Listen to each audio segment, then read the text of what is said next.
Good morning, everybody. The substitute teachers are back indeed. I am Dom of X, Nearman Condition Manager, where we will hopefully talk about a lot of cool stuff today.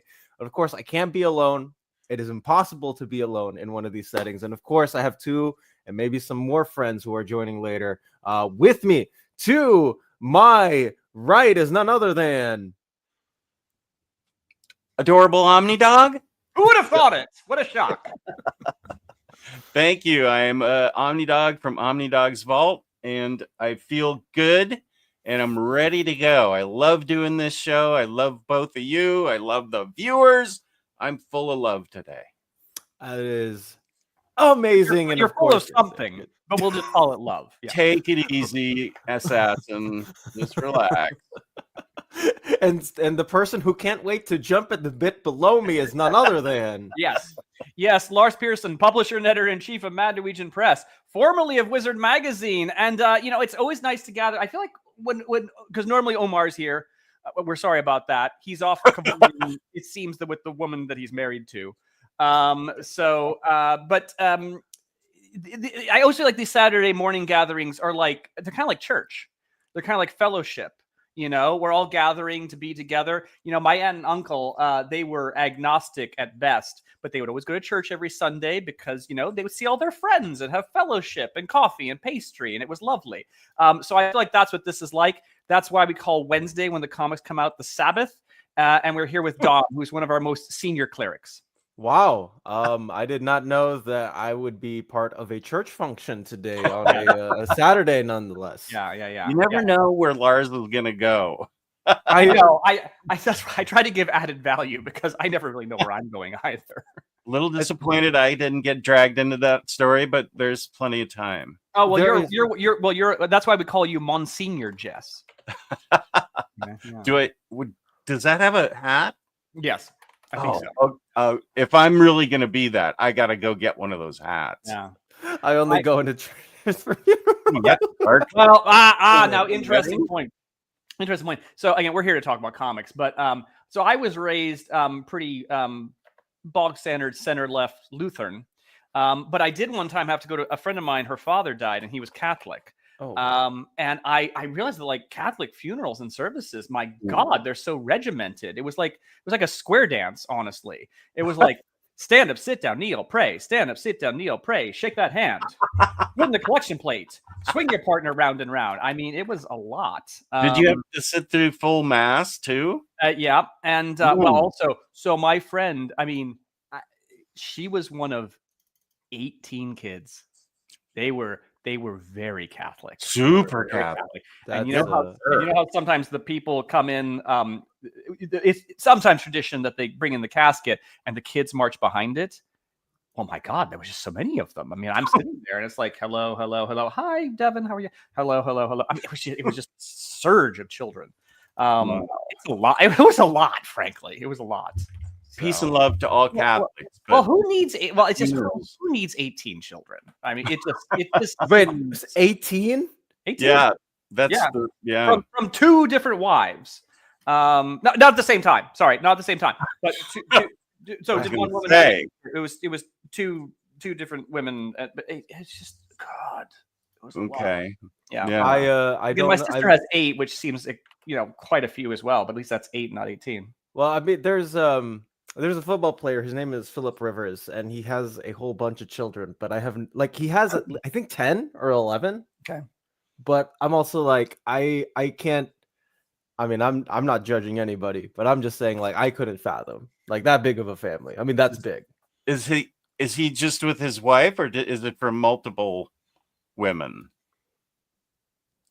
Do you know what I mean? Does he have kids with a couple? Just one. How many mothers? Just one. Just one. Whoa, okay. Just one. That happens sometimes too. Okay, you know where I do. No, I don't judge really size of families, but I do judge when you have a kid and you are shockingly old. Robert De Niro just had a kid, and Robert De Niro, who's 80, just had his 8th child. I am kind of judging that. Why the hell does a man who's almost 80 need an 8th child?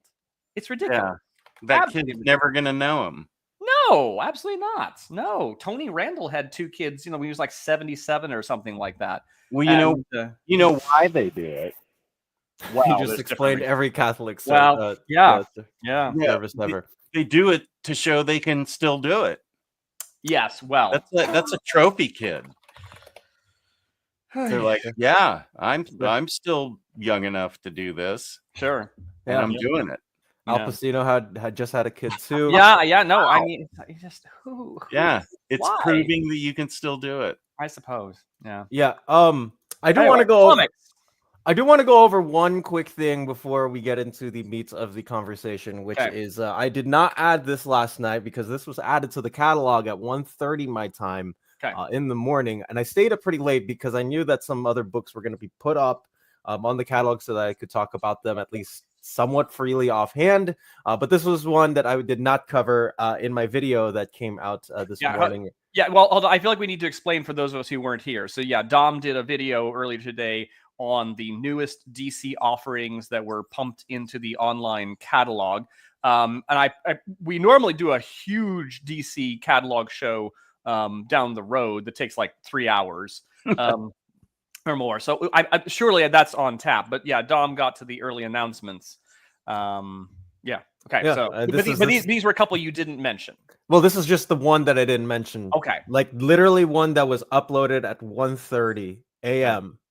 Pacific Standard Time, and by that point I was well and sound asleep, even though I told myself I would. I stayed up till 12 just to see if anything else would drop in. Lo and behold, no, 12 o'clock. It's funny because at 11:30 p.m. one DC Finest and one DC Compact were put up. But anyways, this was put up. This is Wonder Woman Enter the Cheetah, which is another $39.99 book. This is going to follow the previous volume, which is coming out in December, which is the first Wonder Woman stories in Sensation, of course, her own series.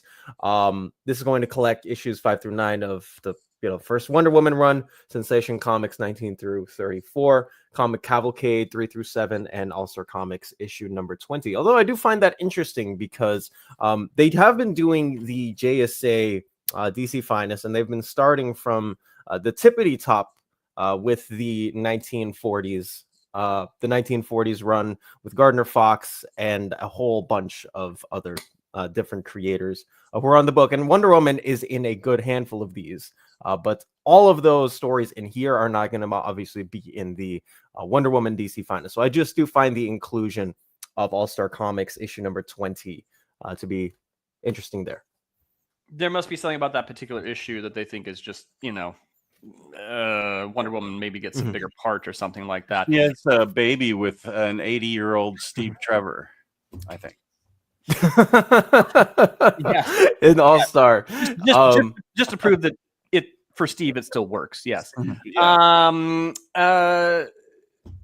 A couple things here. One, Dom, I enjoyed your video of how you put up this little disclaimer at the beginning of it saying that, like, okay, there's going to be a more detailed video or something like that later on. Format wise, it looked like an 80s dystopia movie. You're putting out this little thing. It's like, it is the future. We call them Blade Runners or something like that. So that was very good. I hope that people get the same feeling when they watch it too. Because I was a bit awestruck.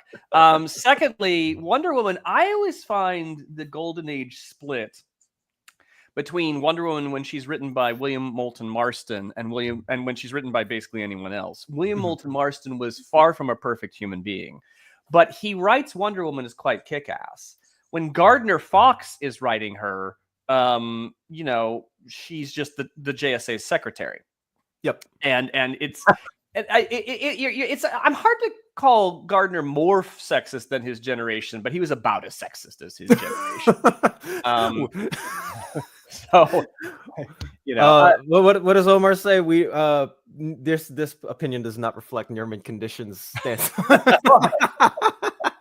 Look, I'm just saying the previous generations, because we're going back to World War II. Yeah, previous generations may not have held entirely enlightened. Omar definitely supports sexism.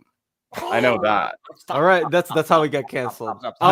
Anyway, he gets canceled. I think they've left out a bunch of the All-Star comics from the Wonder Woman collection, just because there's bound to be some panels where she's like, "Okay, boys, go off to fight the war, and I'll answer the mail." I do find it interesting though, because there was one particular story in the first DC Finest, if I may, that actually surprised me, and it was Diana going off to the Philippines to fight in the Pacific Theater, because the Japanese, if anyone did not know, invaded the Philippines on December 8th, 1941, and took over the islands. 2.5 months later. Diana goes over to the Philippines, to find the troops, and I was just shocked that there were no Filipinos in the comic book. It was just American soldiers and Japanese. Can you imagine how they would be drawn? You should be glad. It might be a mercy that they were not there. Yeah, you should be glad they weren't. I think at that time, that's fair. That's more than fair, honestly. No, it was a slaughterhouse. My father was actually part of the cleanup crew in the Philippines. So, interesting. Yeah. Well, and he would tell me stories. He was like, we would come across these bodies and so on. And I was like, well, what did you do? He's like, unfortunately, nothing. He's like, there was just so many bodies, and our job was to secure the area. Our job really wasn't to clean everything up. So, I mean, we couldn't clean everything up. We didn't have the manpower to clean everything up. So, So, well, now you make me kind of interesting to want to go and look at that depiction of the conflict. Indeed. There's also a couple Omni announcements that we had not too long ago. Do you guys see the announcement for Byrne's X-Men Elsewhen? Not an Omni announcement, but still, regardless. Yes. Well. So how do we feel about this? I always feel a bit weird here because I guess we're paid, or rather not paid, to have opinions. So how do we feel about paid? That's why I say not paid. We're not paid. Okay. We're not paid. Okay, so yeah, so for those of you who don't know, it seems that John Byrne, for some years now, has been kind of going along and just kind of doing X-Men comics and just posting them online. And I remember hearing about this. I was always slightly amazed that he was allowed to just get away with it. Really? Yeah. Well, because it is a bit of a violation of trademark for him to just be doing it and posting them for free. But he's John Byrne, I suppose, doesn't care. So now it's been announced that he's done like 32 issues or something. Yeah, I was brought attention to this by a customer in my comic shop 3 years ago, where he told me that Byrne had been pretty much putting up, hey, this is the vision of his X-Men in his mind, right after he left the title, and Paul Smith takes over, etc.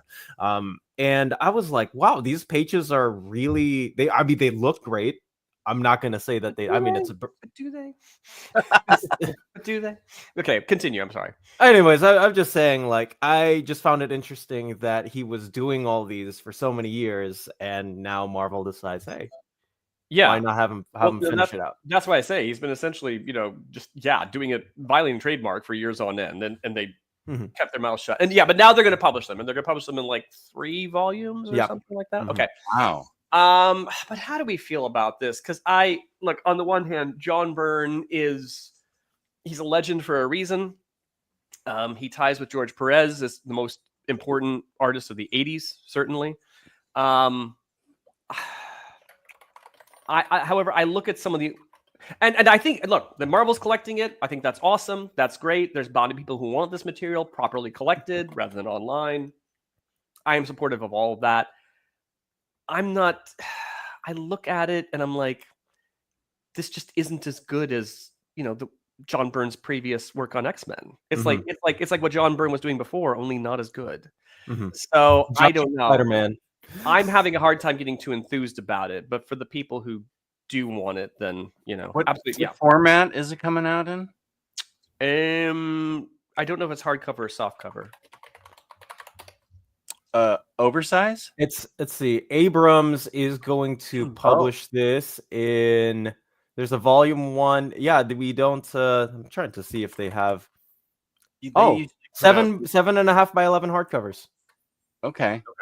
That's oversized. Okay. Which is indeed oversized. But yes, X-Men Elsewhen, everybody, published by Abrams via Marvel. I'm sorry. Go ahead. Sorry.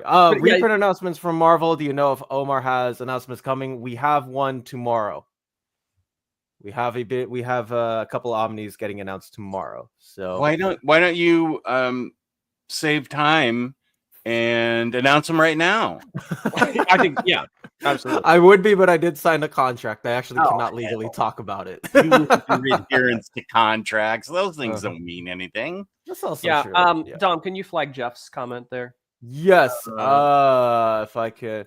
Yeah, John Byrne, Elsewhen. How could it be anything but good news? Even bad Byrne is better than most modern. Yeah, no, I tend to agree with you. I mean, no, it is good news. I don't mean to be unduly harsh about this. It is good news. And you're right.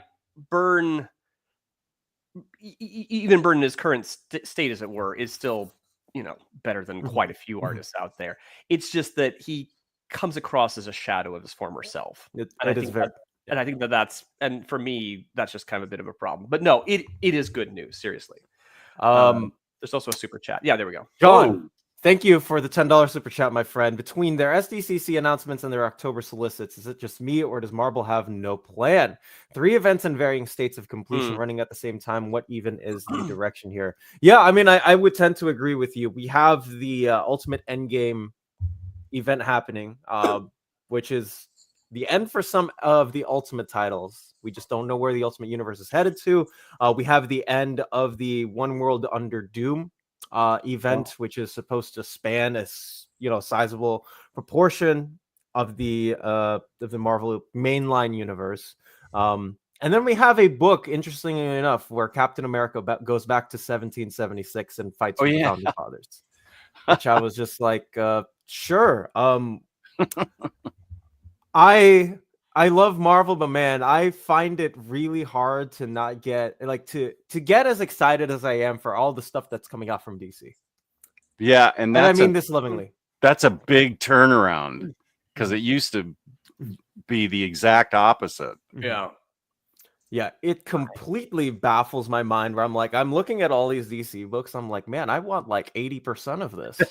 Whether it's, singles or mostly a collected edition. I'm like, they're putting out Shade 2 within the span of, a year. Okay. I know, I cannot believe that I am saying all these great things about but they are printing the heck out of a lot of these titles. We have the Batman pre-Crisis stuff. Right before Crisis Infinite Earths hits with Red Skies. It's coming out soon. They just have so many cool things coming out. And I seriously, I applaud DC for stepping their game up and giving us a lot of cool content. DC's having more of a moment than Marvel is right now. Marvel's just juggling a lot. And some of it isn't necessarily linked together because you mentioned the Ultimate event. Well, I don't know who's going to, because it seems like it's ending some of the Ultimate books. I'm not sure who's going to tune in for that who hasn't been reading the Ultimate books already. It's not like a Secret Wars level event where they're like, hey, if you haven't been reading this before now, please join us. So I feel like some of these events are running on different tracks. It's just that, they are kind of running on different tracks, but maybe it needs to be done. Because if the Ultimate line needs to be wound down, then I guess it needs to be wound down. Yeah. There's also the Imperial event that's being run by Jonathan Hickman, which is again another. I've been reading that. I've not really. If there's any tie-in books, I've not been reading those. They haven't come out yet. No. Okay. Yeah. So again, that's a mini series from Jonathan Hickman. I've been reading it. I've been enjoying it. No, I think it's just that I don't know. Marvel's juggling a lot at the moment, and there doesn't seem to be a cohesive, which isn't automatically bad. If they have to do different things, they have to do different things. But yeah, no, DC is a bit more on fire of late. Yeah, I mean, even the movie slate too. I think I'm just more excited for all the upcoming DC projects that I. Wow. Yeah, I mean, I'm going to Fantastic Four on Sunday. Sorry, that's tomorrow. I'm going to Fantastic Four tomorrow. So I'm going Monday. I think I'm going tomorrow as well with family. Because my family was out on vacation. They just came back, and I don't think they were up for movies after driving for 3 straight days. So, jeez. Alas, it is what it is. Yeah, New Earth. Earth 2. Yeah, that's an under the radar gem, and I'm amazed that that's happening. Yeah, that's great. I'm just shocked. People. Yeah, it seems like people were wanting to read more of the DC side. And this is that's a Man Thing profile picture, Hank. You got to change it to Swamp Thing now. I mean, that's what you got to do. I didn't. Yeah. Although it looks like a political statement on ovaries or something like Juice that. Dragons, what up, Good buddy? morning, Jewish Dragons. Hopefully you are doing well. Apparently you can also get soft covers of Elsewhen as of the moment today, but we are getting staggered releases for the hardcovers next year and then in 2027. Following up on what some of the comments that are happening here, someone was saying, well, what Byrne is doing is fair use. Okay, it's not fair use. Let's be clear on that. It's not fair use. It is akin to what someone mentioned that's like fanfic. I mean, fanfic violates trademarks all the time and nobody cares. And yeah, I would say what Byrne has been doing is akin to that, but no, it's not fair use. But Marvel clearly doesn't care because they're publishing it. Oh, and so is the idea that the continuity wise, it continues on from the Byrne runs? It's not in continuity, is it? That's supposed to be. Yeah. Because continuity. I mean, we've had a billion X-Men stories since, and Byrne's Elsewhen was not one of those stories. No.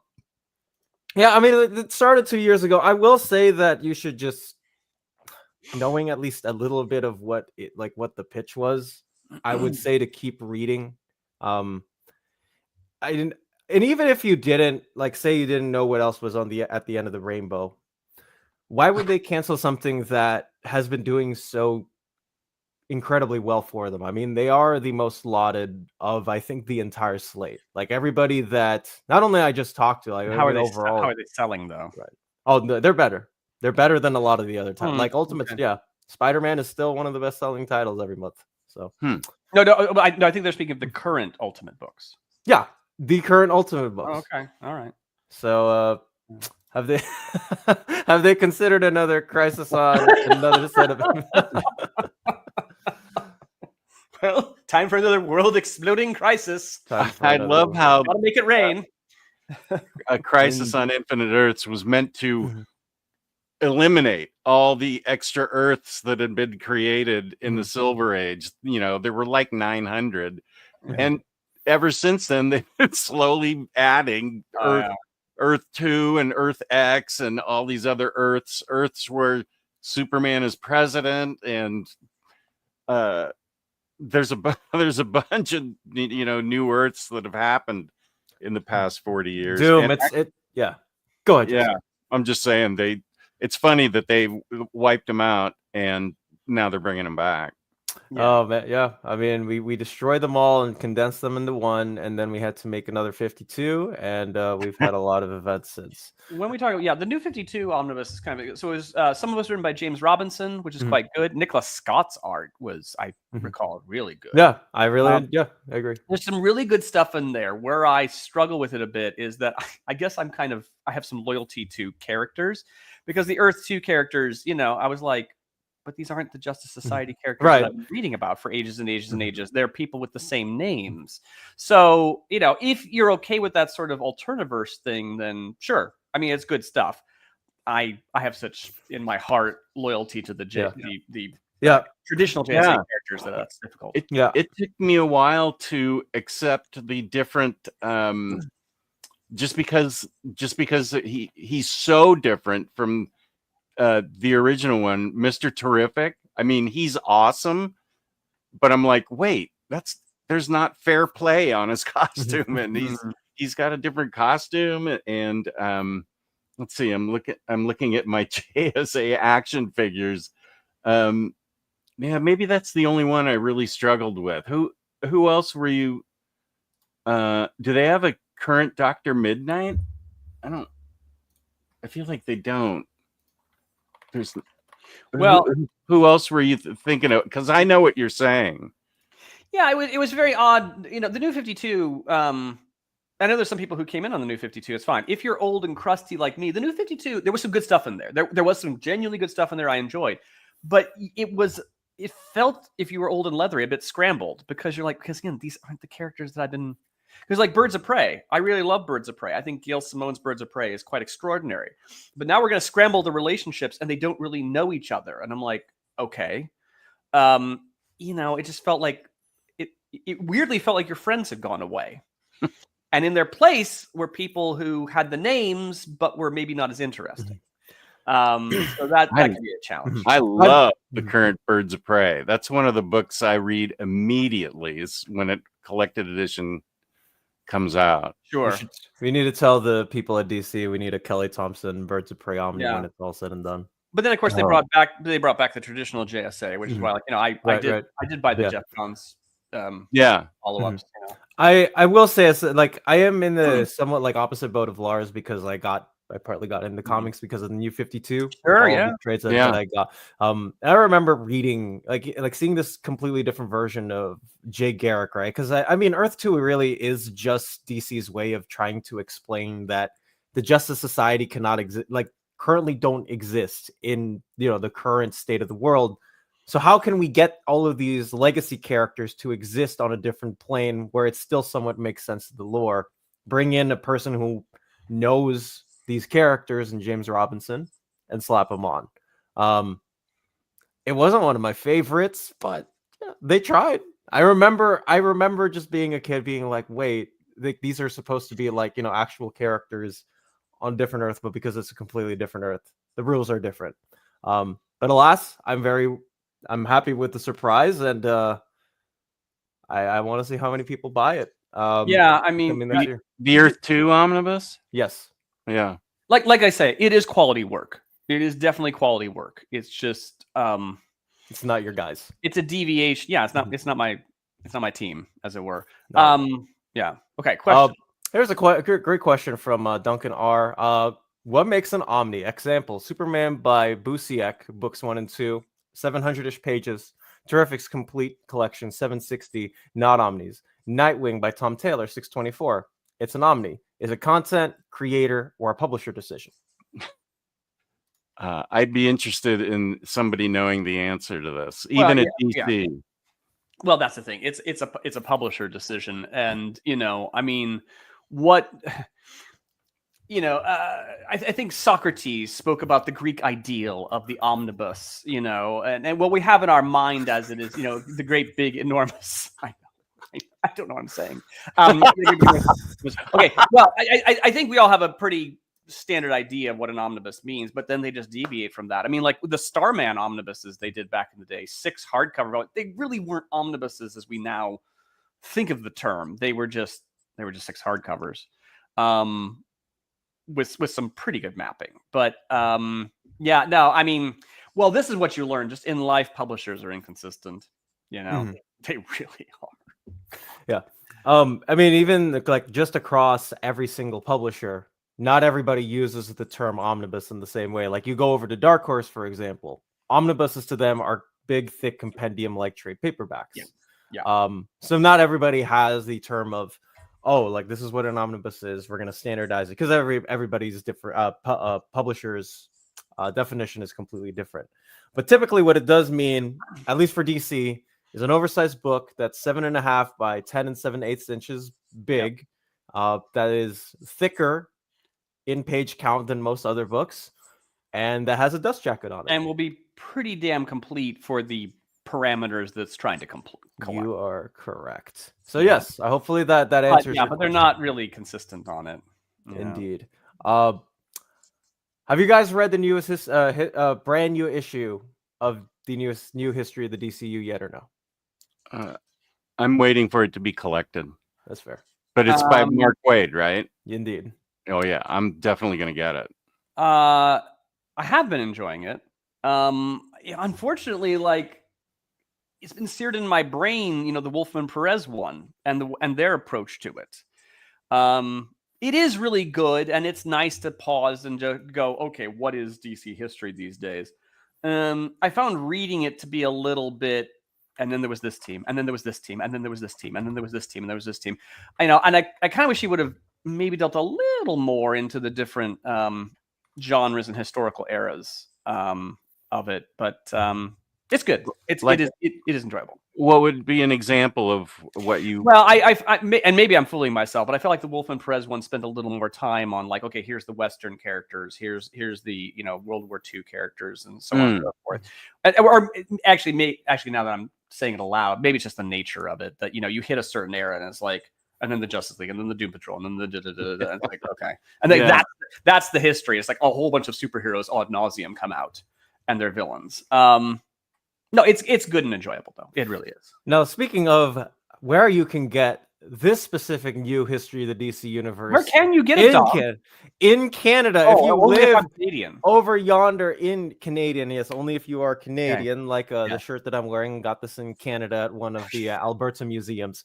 You can check out our sponsor at BD Cosmos, where they have a storefront in Montreal, Quebec. You get 25% off your order of $99 or more, and free shipping everywhere in Canada for every order at $250 or more. Let them know that we sent you, and you will get into a nice, cool gift card raffle. Again, this is BD Cosmos, the Canadian leader, customers of Canada. Hey, oh my gosh, I forgot the ding at the end, but whatever, that's Ding. fine. That's for Waltz. Okay, well done. But anyways, it's if you are Canadian being overcharged because of the exchange rate and shipping, please go to our sponsor.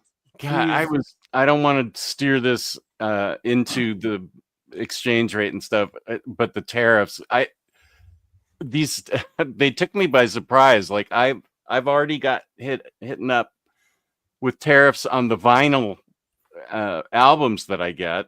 Oh no! And really? Okay. Yeah, some of them I think come from. Well, some of them come from Great Britain, and I don't. So I'm puzzled at that one, but I mean, at Big Bad Toy Store, they've already got the disclaimer. We don't know what the final price is going to be. We'll let you cancel, but we don't know, because those things are made in China, I think. Mhm. I'm sorry. A lot of those things are made in China at toy retailer, online retailers. Yeah, I think, I don't know. Everyone's losing track of tariffs because, like, they would, the tariffs were enormous, then they were dialed back, then they were put up again, then they you can't keep track. I will say that a buddy of mine in town works for a printing company of some description. He says they have lost their business is down 70%.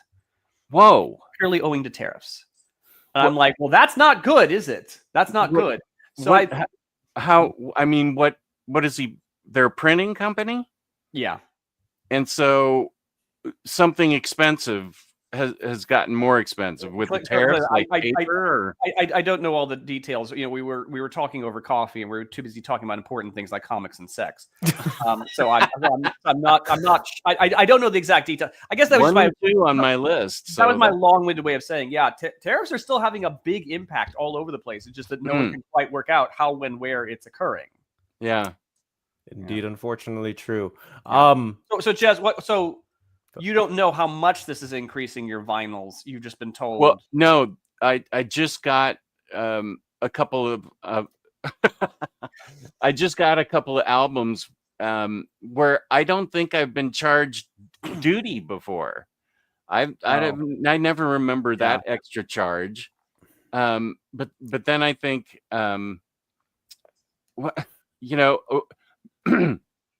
maybe the vinyl's pressed in China. Unless it's could be. I don't know. I don't know of any. There's certainly no large vinyl publishers, if lack of a better word, in the United States anymore. You can correct me if I'm wrong, but I had not been charged that duty before, and it was it was. It was just another line item, and I'm just going, wait, what? I don't remember this in the past. Yeah, you're right. Here in America, we're not used to paying duties as such. Now, in the United Kingdom, they have the dreaded VAT. Right. And they take that into account. Unfortunately, what I'm going to say next is real. Basically, all my knowledge of vinyl comes because my friend and colleague in Doctor Who, Andrew Cartmel, writes a detective series called The Vinyl Detective. Oh, And one of my jobs being here in Iowa is that Andrew is an enormous lover of like vinyl and used vinyl and stuff. So he buys large amounts of vinyl and then has them all sent to my house so that I can consolidate them, and therefore the shipping to him is only moderately dreadful instead of absolutely appalling. Wait, where does he live? He's in London. Oh. And so, and the funny thing was, so much vinyl was showing up at my house for Andrew, because it's always like a record here, a record there, like every day. This goes on for like months. It's like, here's a record. And one day I happened to be out on the porch, and the postman said, he's like, man, you're getting a lot of vinyl. And I was like, well, I said, really, it's for a friend. And he goes, sure. These My Little Pony comics are for a friend's daughter. It's for a friend, yes. But my job really was to avoid the shipping, because, like I say, for Andrew to buy all these used ones, have them sent to my place, and then I just, put them into one huge one by one. Yeah, right. Or I'm his mule that if I'm going to the United Kingdom, I just have this enormous duffel bag filled with vinyl, and I just walk it over there. That's what I'm good for in life. Well, I do know that some vinyl is printed in the United States.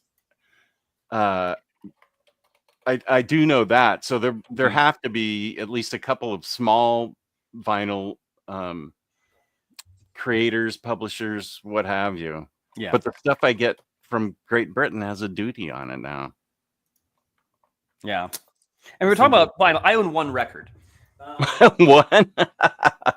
I own 1,000, and that's after I sold it. Because the cover was just too astoundingly cool. I have Doctor Who, the Mythmakers here. Oh, wow. Trojan Horse. And I thought, well, I'll get it autographed.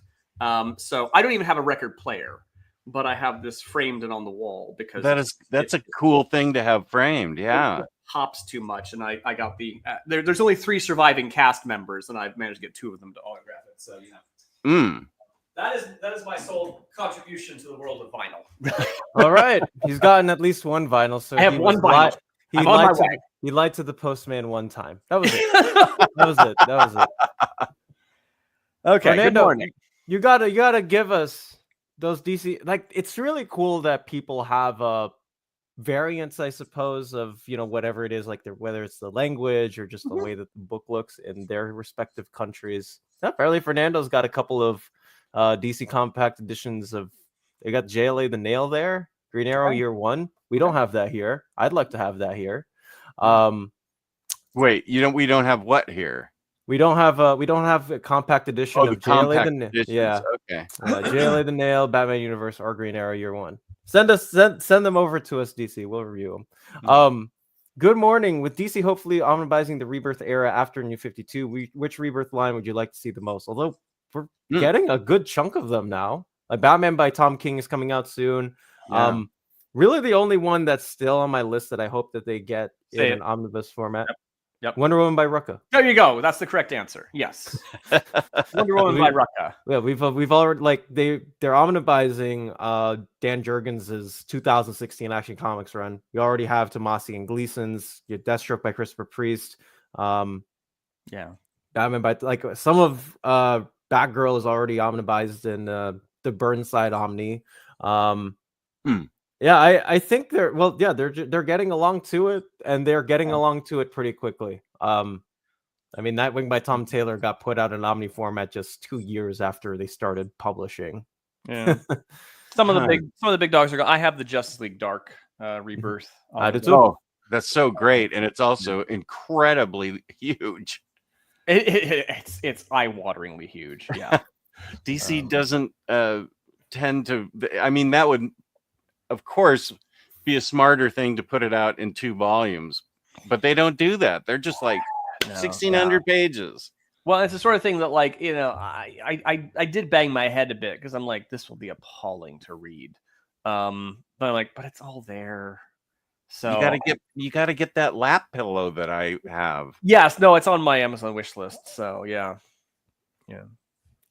Oh my goodness. Rebirth. I read.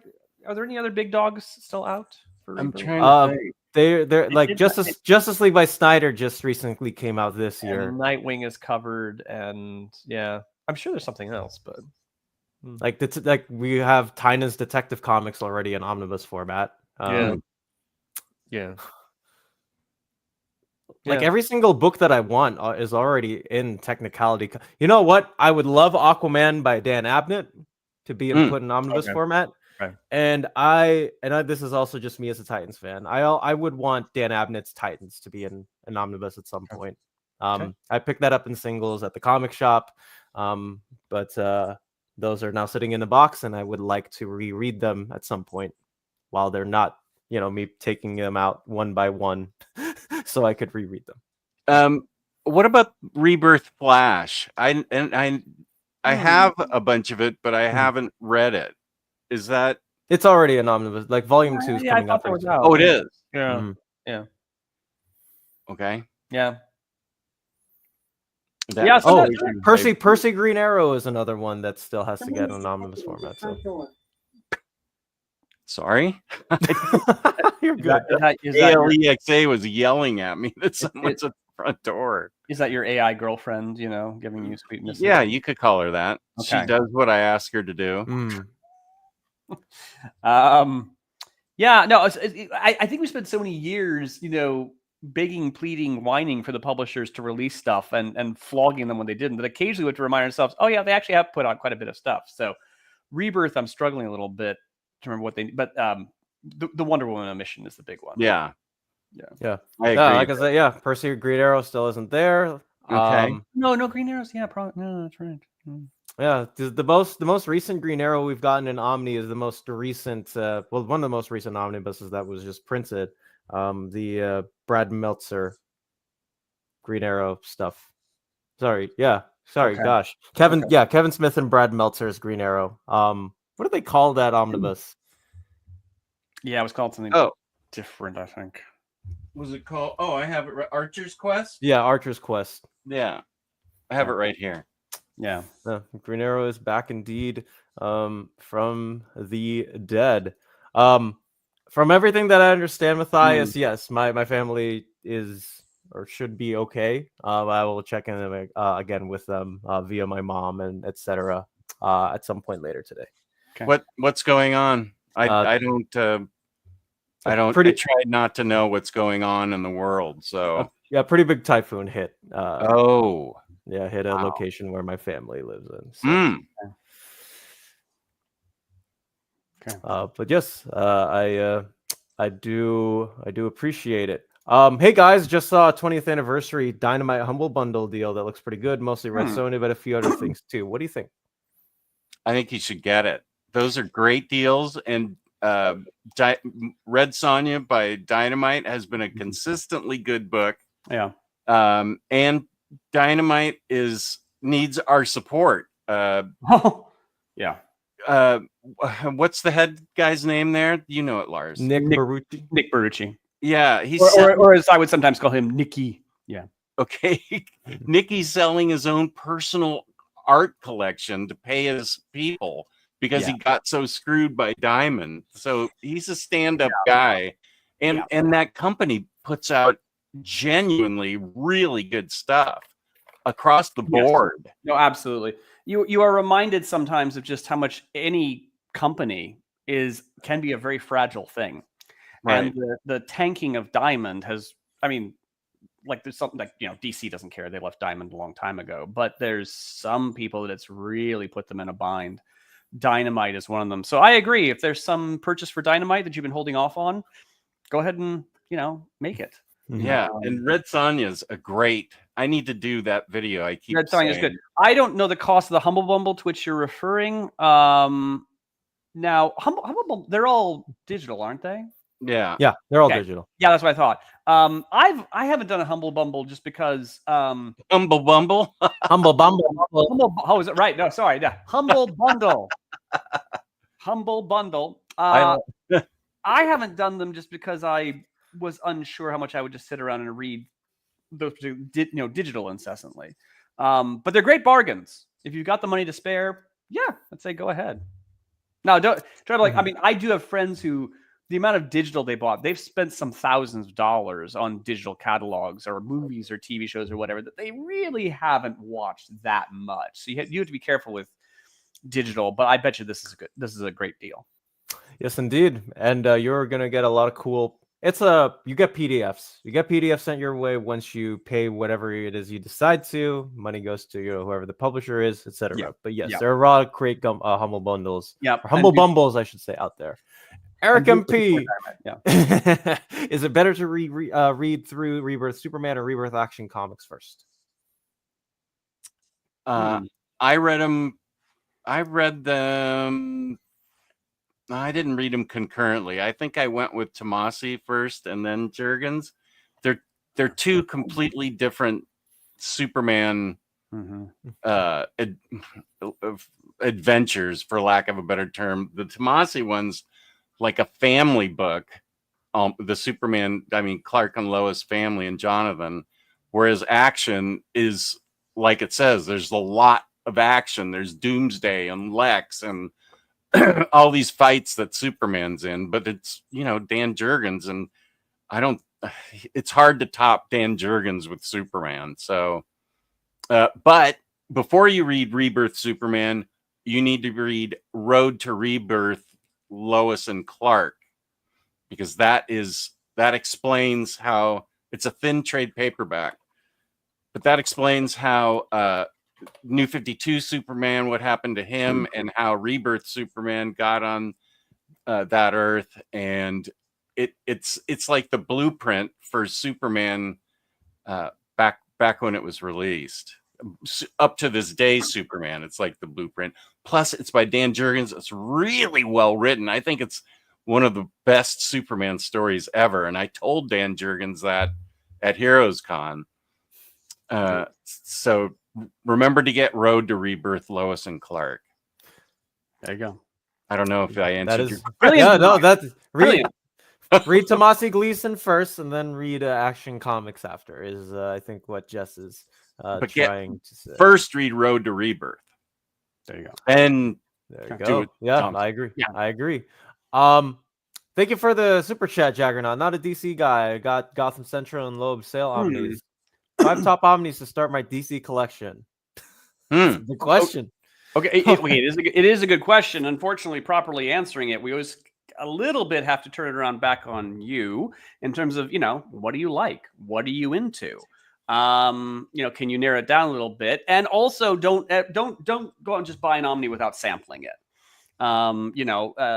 If you think you're into something, buy some copies cheap off Kindle, or go to your library, or flip through in the comic book store. I mean, what do you do sample people? People have unfamiliarity with something. I'm like, well, don't just drop $150 retail on something. But in terms of like series you might enjoy, that are Wolfman Perez, Teen Titans is really great. What else is there?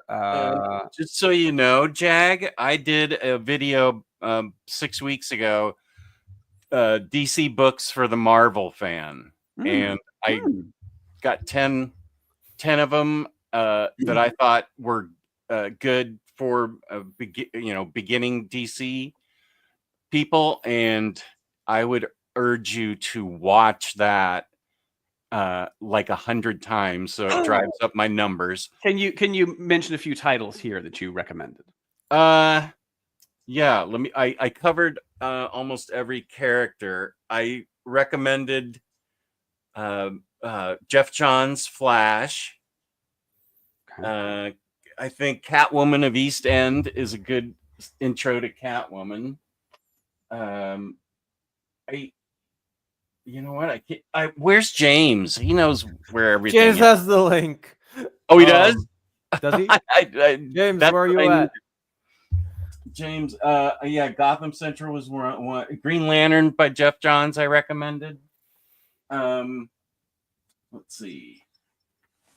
Green Arrow. I can't remember if I did. Everything Jess said. Again, depends what you're into. Justice League International, if you're in the mood for that sort of thing, is really terrific. Someone was saying in the feed, Absolute Kingdom Come, because there's not really there's not really a Kingdom Come omnibus as such, but yeah, Absolute Kingdom Come. I mean, I think that was my very first Absolute purchase. Absolute. Because it is just so stunning in that presentation. I get it. That's one of my favorite books ever. But do you think that's a good book for a beginner with the concept of Earth 2 Superman? It's really funny. It's really funny you mentioned that because Kingdom Come depends on your familiarity with superheroes.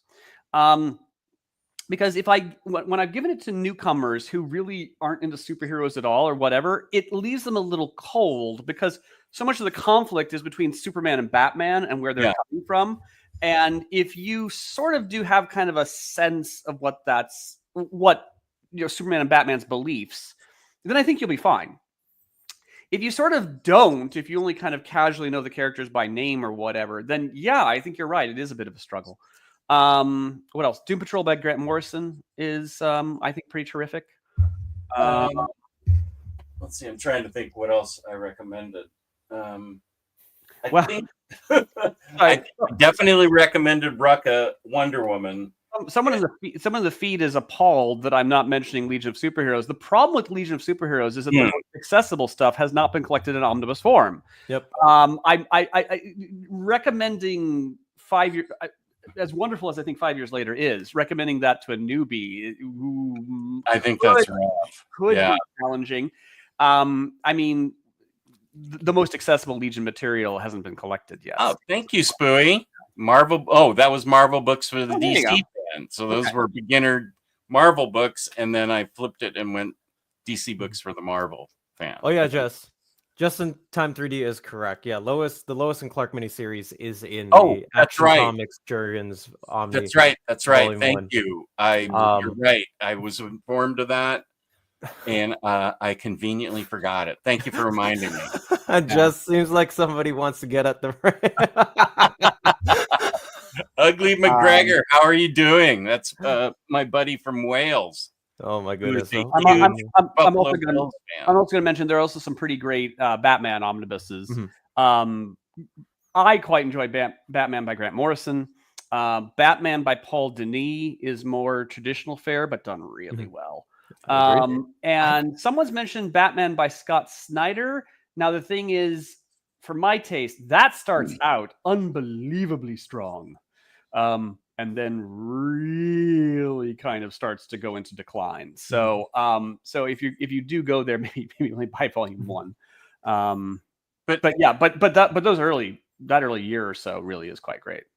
Don't you think Batman by Morrison? I think that was it was some people found it kind of rough.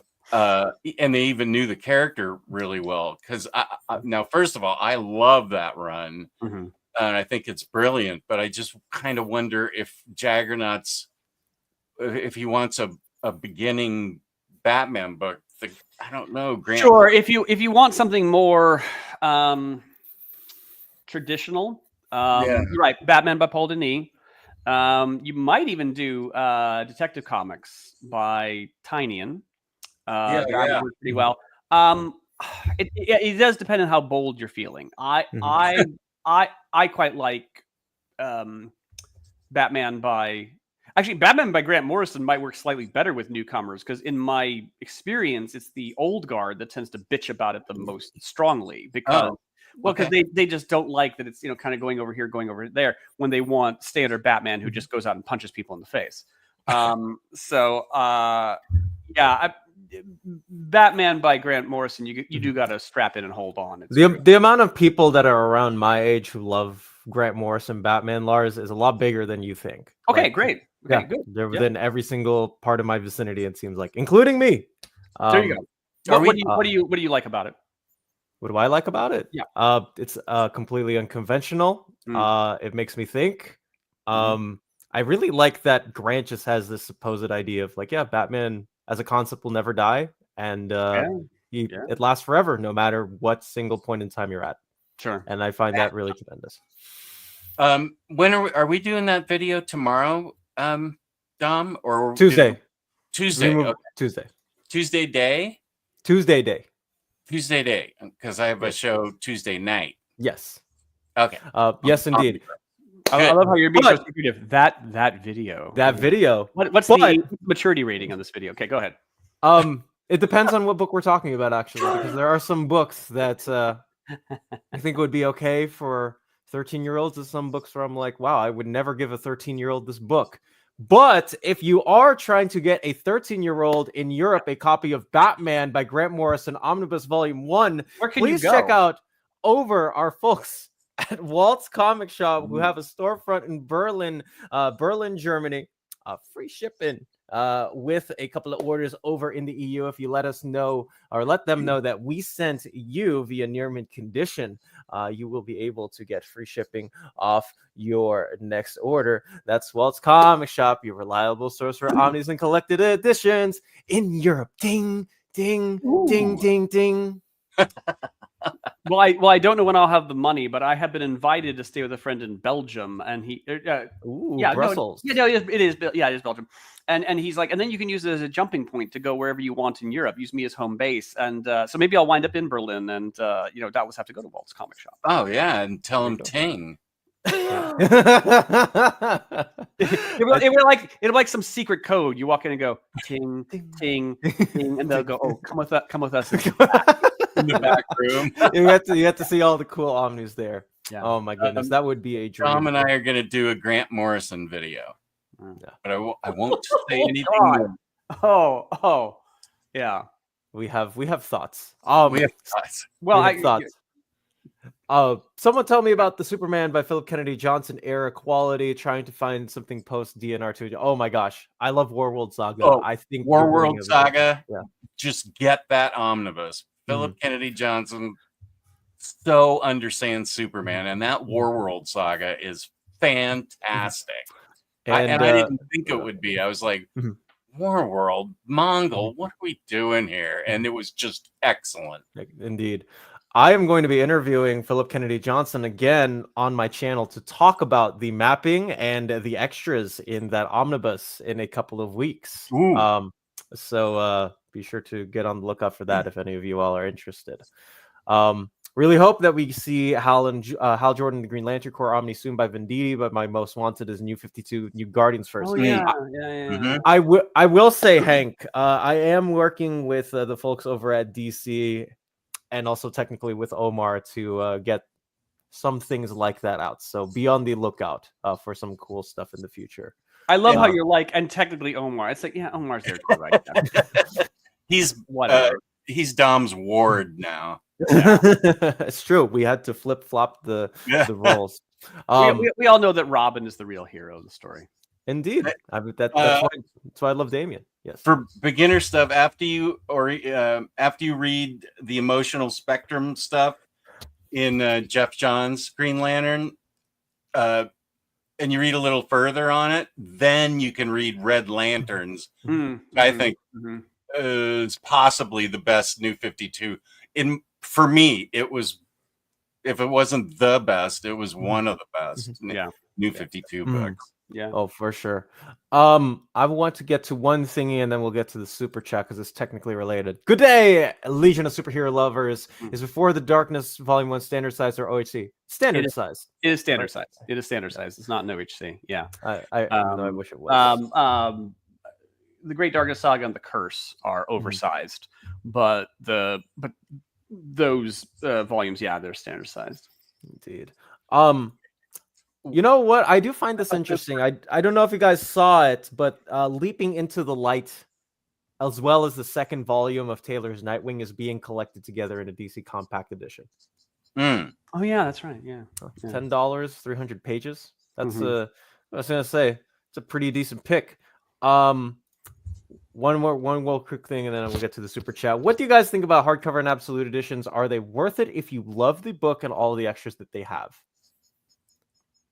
Okay, I know my views, Jess. I'll make it quick. I love hardcover over anything, even if it's a standard size hardcover. I like with like DC's currently doing, where it's Batman, the same thing as Batman trade paperback or the standard size hardcover. So I like hardcover, and then absolute editions. To me, the reason to get those is because you love the art and you want to see it bigger and more presented in a way that's, you know, eye-popping. And Kingdom Come's a perfect example of that. Justice is another perfect example of that. And I have a lot of absolutes. Absolute Wonder Woman, Cliff Chang's art is awesome. Yeah, it is good. So they're worth it if they're worth it to you. So those things are worth it to me to spend the extra money. But it has to be because, you know, you're the one that loves it. Yeah. Yes, I largely agree with what you're saying. So yeah, I somehow have wound up being a bit of a hardcover snob. Partly because, you know, as we discussed before, my comic purchases are actually kind of restrained. So if I really want something, then I want it in hardcover. I do have soft covers. I just don't buy that many. Now, absolute editions, here's the thing. I don't actually own that many absolutes because I feel like, as Jess kind of said, you have to really love the art, and the art has to benefit from being bigger. Better in that bigger size. And I think that some artists are like that and some aren't. Kingdom Come is almost the absolute perfect one because it does benefit from being bigger, and the material on the back, as you're saying, is just stunning. I mean, seeing all of Alex Ross's sketches and conceptual thoughts is just real. It is a wonderful presentation.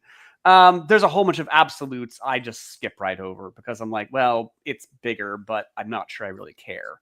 I will be getting the Long Halloween one because I missed out on that the first time around. When that reprint arrives, and that is again just because it's Tim Sale. It's Tim Sale, and I think seeing that one, I think seeing bigger would be great. But stuff like even Watchmen, I'm always like, well, it's bigger. And I love Dave Gibbons. I absolutely love Dave Gibbons. Huge fan. But I'm like, does it benefit from being bigger? I'm not sure. I'm not sure it does. Yeah. You have to have. I think you have to have an emotional connection with the book in some way, in some form. Before that really helps, because by the way, they are brutally expensive. Right. I mean, some of these books you get like 3 issues for $100 or 4 issues for $125 or $150. Like these are not extraordinarily cheap. And sometimes I would say, like, if you don't love it, just get the deluxe hardcover of it. Because I have the hardcover of the Tom King Mr. Miracle, and then I did find myself emotionally skipping over the absolute edition because I'm like, well, I do really like it. I own it. I'm not sure I love it so much to pay another $90 or whatever it was. Yeah. I definitely upgraded from the deluxe to the. Sure, I understand. No, it's worthy, certainly. It sold out, so I didn't get it. Okay. And like Dom says, it feels like I do have an emotional connection to that book, and that's a good point, Dom. Yeah.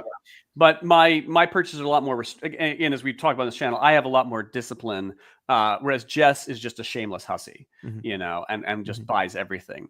How many absolutes do you have? Me? Yeah, Jess, how many do you have? I'd have to count them real quick. No, it's okay. Like I said, I think I have like 6.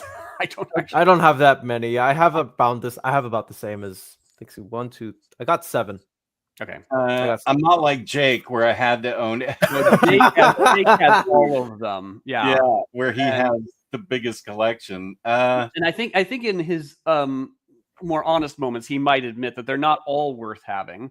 But now that he has them, it doesn't cost that much more to maintain that collection. The damage has been done. Right. When you pay like $1 billion for Promethea, right? I mean, I'm jealous of him for getting all those Promethea volumes with the ABCs. Well, yes, but they're reprinting them, so you know. Yes. Yeah, I have I have volume. I'm still reading through volume 1, but I do have it. It is tremendous, and I wish I had gotten to it quicker. Now here's a $90 question for you, Lars. Thank you for the super chat, Jack Ferry. Who wrote the most successful run of the Legion not collected in Omnibus yet? Please elaborate. First of all, a lovely photo there, Jack. Yeah, I mean, this is the odd thing about Legion is that the Paul Levitz run is some of the most staggeringly beloved and successful material, and it's not been collected. And it's typically at this point what we call the Baxter run, which is named after the type of paper it was printed on. It was printed on Baxter paper. But yeah, starting in 1984 to 1989, Paul Levitz, Keith Giffen, Steve Lytle do what is on the whole an incredibly successful run of Legion of Superheroes, barely ever collected. So, which is why it ranks so high in our latest DC poll. I think it's because the Legion, other properties maybe don't have those big dogs still outstanding, but here that 1980s run by Levitz and company, Jesus God, can't arrive fast enough. Yeah, and again, why do we love Legion? I think because there's just hit after hit of great stories in there. Somehow people think that the appeal of Legion is the enormous cast and whatever. It's really the great stories you can tell with that cast. So there's a ton of stories in there that have just never been collected. It's a real shame.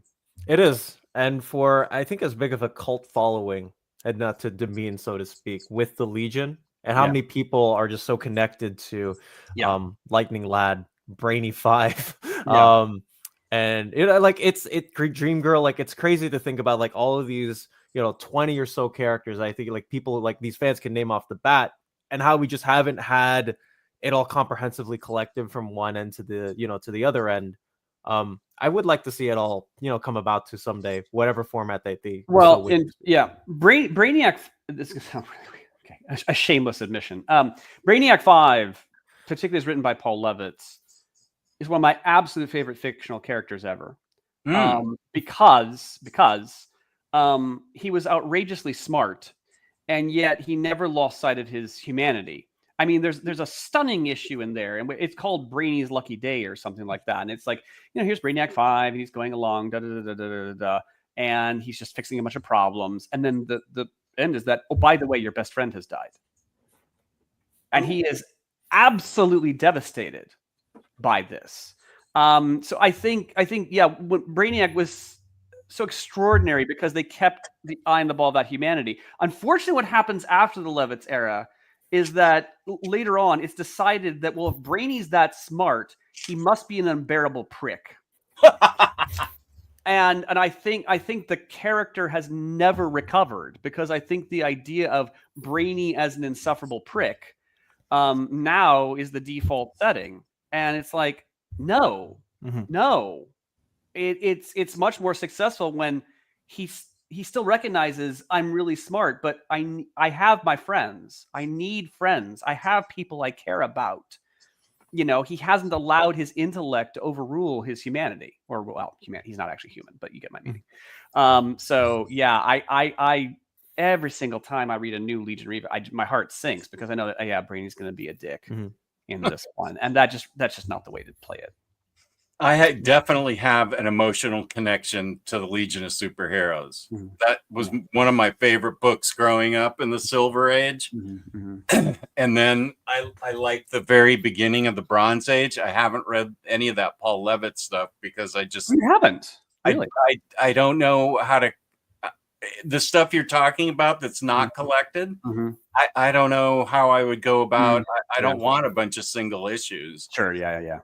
But I've been really amped up to read it, so I'm hoping they're going to collect it in some way. But man, I have an emotional connection to those characters. Yeah. This is a good time to remind all of you that DC Infinite and Marvel Unlimited are still really great options for things, because one place, if you were into digital, I think it's all on there.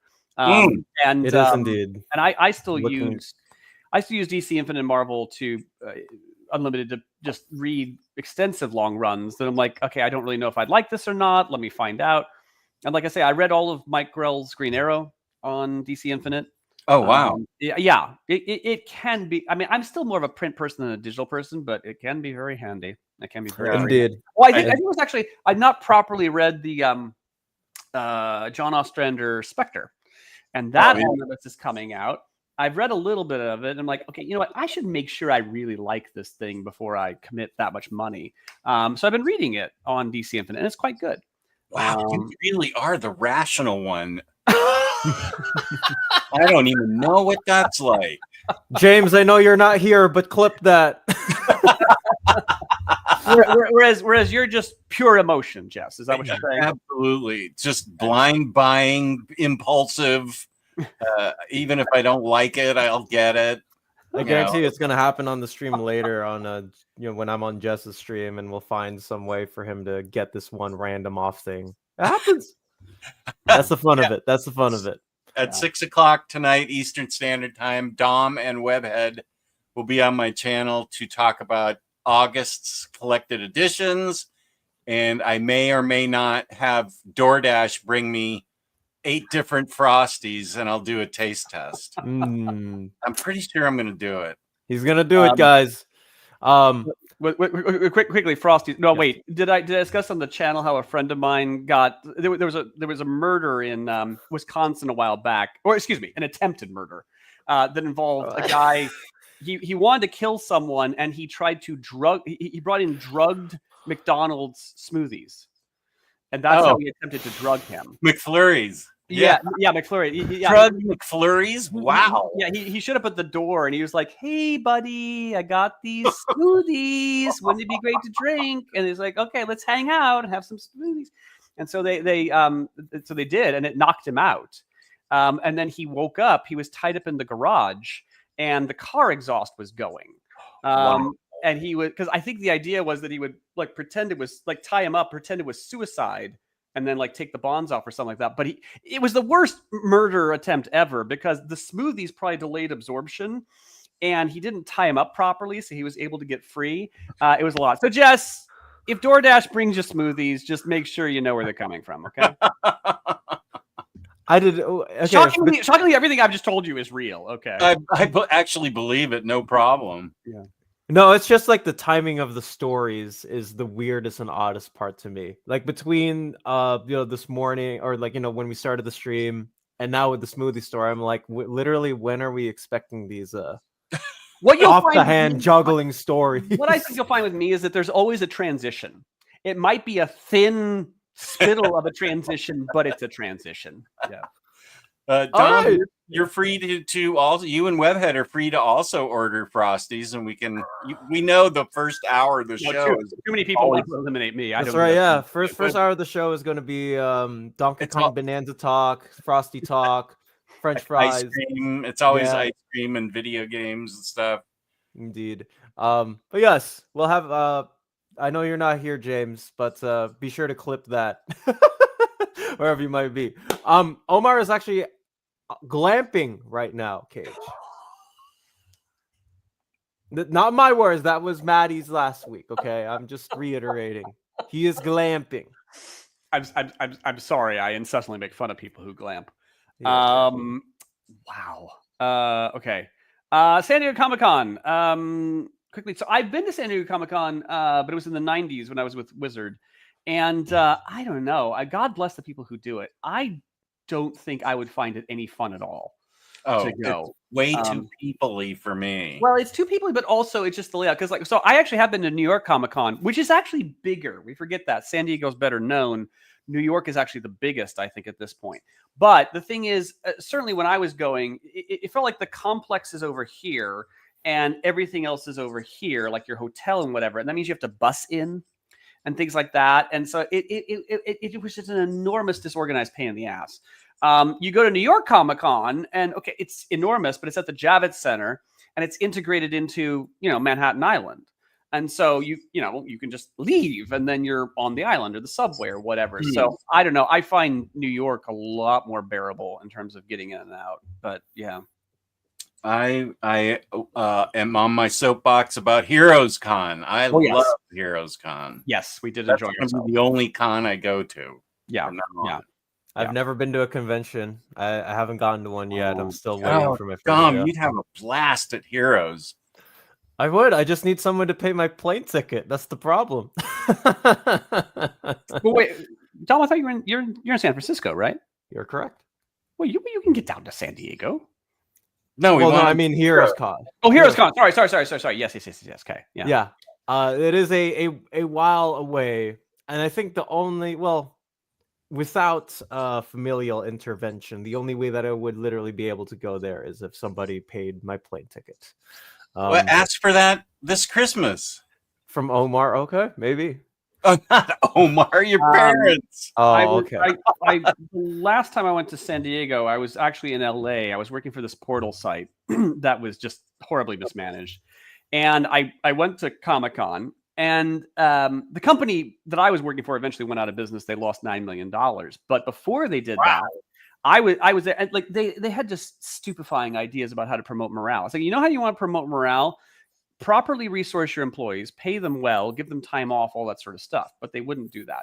So I was off at Comic-Con, and they decide, apparently there was an all-company meeting while I'm gone, and they go around the room and hand out $100 bills on a Friday. This was their idea of stoking morale, and I wasn't there. And then, like, did anybody make an effort to give me my $100 bill? No. If you weren't, it's like, so I lost out on $100 because I was off at Comic-Con. Yeah. That's crazy. Yeah. All right, here's a suggestion for both of you guys. You guys should start a comics podcast entitled OmniDog and the Norwegian Assassin. It would with certainly eyes, stand out. with the eyes on the lowercase. Yeah, that 2 G's and a small I. That actually is fun. That's a fun idea, Jack. Mm-hmm. We could talk about everything like once a week. But when you say podcast, that's just like the audio. There's no picture. Yeah, people can't see our ravishing beauty, Jess. It would be a big problem. What's the point then? You should just do it. Well, you should just do it on YouTube. That seems like the the popularized version of a lot of these podcasts now have people turning their cameras on and just call it. Well, that's the thing. Yeah, an awful lot of vidcasts are funneled into podcasts these days. Like the one, I run one with Kurtis every single Friday at the last day of the month. So yeah, I think it might be slightly more awkward here because we're so responding to people in the feed and whatnot. But that's become the new normal. Perhaps. Yeah, look at that. You have people say Legion is better than X-Men. Yeah, you can only say that when he's not here.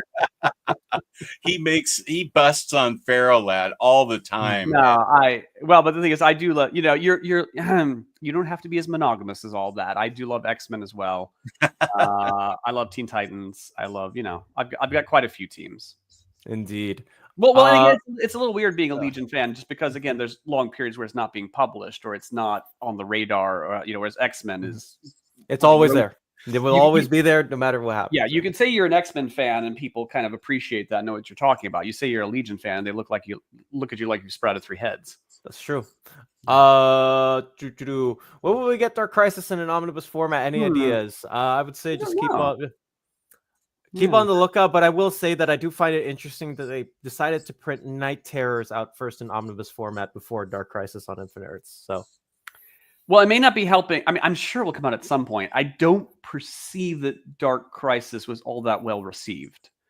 So it may not be high on the priority list. It may, I don't know, but the thinking may be that it may just be another thing that they're going to, yeah. What would you guys recommend to somebody who wants to read Kirby's Fourth World, but doesn't want to commit to omnibuses or absolutes just yet?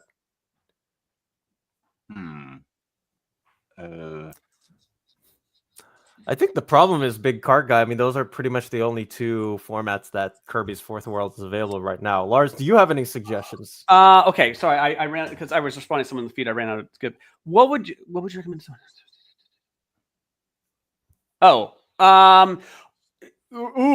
Well, again, first of all, sample it. What's the easiest way to sample this thing? Again, DC Universe Infinite. All of it is on DC Universe Infinite. Yeah, surely it's on DC Infinite. Okay. There's bound to be some soft covers out these days, aren't there? I lose a little track. I'm running some soft covers. Okay. Since you're mentioning it, here's the funny thing about that.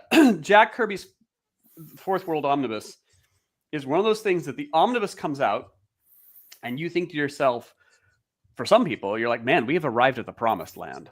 You know, I mean, and this is a great lodestone of comics history, and they've collected it all in one go.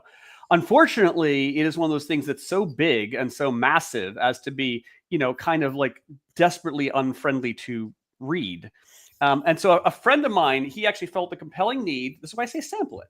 He bought the Fourth World Omnibus.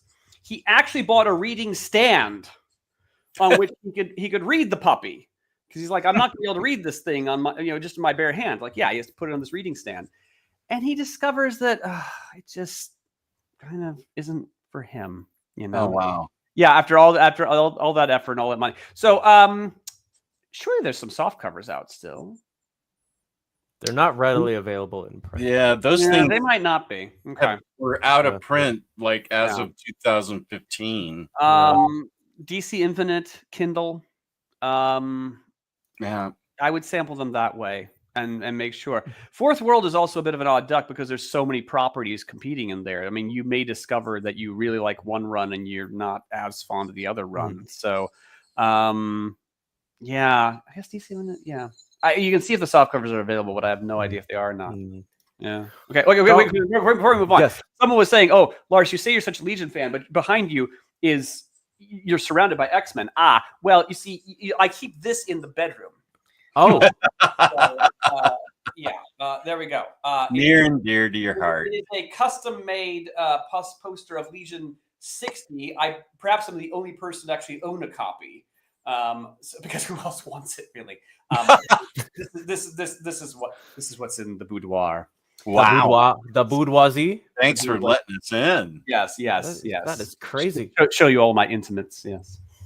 Okay. Dom, this is the forthcoming Green Arrow DC Finest Collect the rest of the Mike Grell run. I'm assuming not because the Omnis are so thick, but I'd like to know for sure. Well, the next DC Finest is just going to collect whatever the next issues are of the Longbow Hunters era. It's not going to obviously be the rest of the Grell run. But as of what we have right now, it is the second volume of post-crisis Green Arrow. Well, but the Longbow Hunters era and the Grell run are pretty much the same thing. They are, yes. Yeah. No, they're going to need a lot of DC Finest to complete that line. Is it the girlfriend again? It's Green Arrow doorbell, so I'll be right back. Whether it's four, I mean, I would think that DC Finest run is going to be 4 or 5 volumes or something like that. It's going to be big, yeah. It's going to be quite a bit. But again, it's a definitive run. I'm really glad they're committing to it in DC Finest. I think if you're going to commit to Green Arrow, that's the one to commit to. I really love that era of Green Arrow. It is absolutely. So do I. Yeah. Absolutely tremendous. I mean, because I read the whole thing, so I must and read it after the fact. I didn't read it when it was coming out, so I must enjoy it somehow. There is still more DC on the way, GQD. Just keep updated. That's all I got to say. Yes, I might ask Omar, but we shall see. I know that we are for sure going to be at SDCC next year. We didn't this year just because of external circumstances that prevented both of us from going, but we will be at SDCC next year. But yes, I cannot go to those because I am busy on those days, Hondo. It sucks. Classes are the full semester is background about starting again. And then Cape and Column Berkeley, I have a meeting with some people over from Google, because I think I might have scored 1 or 2 internship opportunities. We shall see. But yes, I can't go to those because of external circumstances. I am going to continue down the road. My goodness, I cannot keep up with the chat. Now that we know that Jason Aaron is leaving TMNT after just 12 issues, do you think that's why they stopped doing the big IDW collections? Well, my understanding of the entire Jason Aaron thing was that he was only signed up for the full 12, and that was it. I can't wait for Jinlin Yang to get on to the run, who, by the way, won 3 Eisners today, apparently. Okay. Best writer over the bunch of the crop, which I freaking love his writing. So yeah, I think it's just because of the nature of the differences now in terms of how it seems like it's just going to be like, hey, you're here for 12 or 24. however many issues, and then they're gonna stop there. So volume ones, I think the volume ones with collecting 12 issues are the way to go for these. Yeah, and if you're Jason Aaron, I imagine you're in constant demand. I wouldn't necessarily expect him to stay on Mutant Ninja Turtle longer than 12 issues. But I mean, unless like this is his lifelong dream to write Teenage Mutant Ninja Turtles, which for all I know it might be. Right. Yeah. Fourth World had a box set, but it's been out of print for a while. Yeah. There's a box set, but when you say big soft cover, there's not a compendium. There's no compendium of Fourth World. No, but I also wouldn't rule out in the future. I mean, they are. It's a line that is doing well for them. They could do a compendium on that. They could. Yeah, they definitely could. Pull in one or two. And then let me see if I can. Yeah, look at that. Love that Legion of Superheroes is in the most important room. It is in the most important room. Yeah, Death and Return. If you consider the bedroom more important than the comic book room, I mean, that's a matter of priorities and taste. But yeah, right. Death and Return proves that DC is willing to put out omnibus mapping and compendiums. Fourth World would be a strong contender for that. I agree completely. Yeah. Lars keeps the Legion of Superheroes poster above his so they can watch everything we do. No, like that those Steve Lytle covers were just outstanding, and that cover for issue 60, I just superb. Mika says, "Hi folks, happy to announce that I'm finally on summer vacation, grilling hot dogs in the summer cabin and reading comics." What you reading? I do have a friend who every year makes a yearly pilgrimage to Mount Rushmore. For some reason, doesn't care about Mount Rushmore. He just retreats into this cabin to get caught up on the comic book reading, and always takes this enormous box of comics. And like the fact that Mount Rushmore is there is utterly irrelevant. Yeah. This is the only way he can get caught up on Starman or whatever. So I think that's what Omar is doing at the moment. So two boats in the same. I don't know what the metaphor I was using is. He's gone into repose. Yeah. So. Whatever. Can I just point out something? I want to say thank you to Phenomenal AC at 1146. Jess and Batmantha got me excited for that Tom King Batman omnibus. I've never read King's Run, but I'm grabbing that Omni off their recommendation. Peace and love, Phenomenal. AC. Okay. I'm so glad. I think you're really going to enjoy it. Batmantha really liked it too. I did like it. It's a bit hard boiled, even by Batman standards. There are a couple decisions in there that I think, I wouldn't have done that. But overall, it's quite compelling. Yeah. Guys, who draws the best Galactus? I think Jack Kirby. Yeah, it's a bit of a cheat because Kirby. Yeah, right. It's really Kirby's brilliance. I think Byrne probably improved on it somewhat. But yeah, it's Kirby's brilliance. Let's face it. I am a bit of more of a newcomer, and I really, really like Steve Epting's Galactus and Hickman's Fantastic Four. But again, that's just my first time nostalgia picking. And if it were not for Epting, yes, I mean it's Kirby. I don't know how you can say anything else besides that. Yeah, I do. I took 2 summer classes. They're all finished now. There is awful. Yeah, it is. But hey, I got a 95 on my final for one class and a 95 on another final project for the other class. So I'm pretty thankful that I was able to get through those decently easily. But there is no break because after I get off this, I have a couple of videos to record for very fine condition and get those set at some point in the future whenever Omar is back. Did I tell the dark tale about when I had to take a sci-fi class? Oh, go ahead, please. I had to take a lit class at a community college to fill in a certification, and so I Lars Pearson wound up taking a sci-fi class. This is about 4 years ago, and the funny thing was, by which point the midterm was like an 8-page paper, and the final was like a 16-page paper. But when we went to do the midterm, I just got on a roll, and I start writing. And I emailed the professor and I said, "Do you mind if I turn in the final 2 months early?" He says, "You want to turn in the final 2 months early?" I said, "Well, look, sorry. It's just that I'm on a roll, and if I have time to do the 8-pager, I'll do the 8-pager, but I have to think of a different idea." and that could take some time. And he's like, okay, go ahead. So I turned it in, and he said he learned quite a lot from my paper, so that was good. Wow. Yeah. Thank you. Well, yeah, it's really because I was old and I'd been around the block a lot. Oh, okay. It's a story about me being old. Yeah. Oh, can I just say to Lance, I'm just catching up on the comments. I did see Superman, and I'm going to see it again. I'm seeing Fantastic Four Monday, but I'm going to try and work in seeing it again. And on the show I have with Jessica, it's going to be a lot of talk because Ash, the other woman who's reading the book Superman books with us, she finally got out to get to see it. Ooh. So that's when we're going to go over that, the Superman movie. nice. Spoiler alert: it's in my all-time top 10. It's really good. Yeah, it is I good. would encourage everybody to watch I shouldn't have said that. Now he's not going to watch. Well, where in your top 10? Yeah, that's the part we want to know. Oh, where? Yeah. Okay.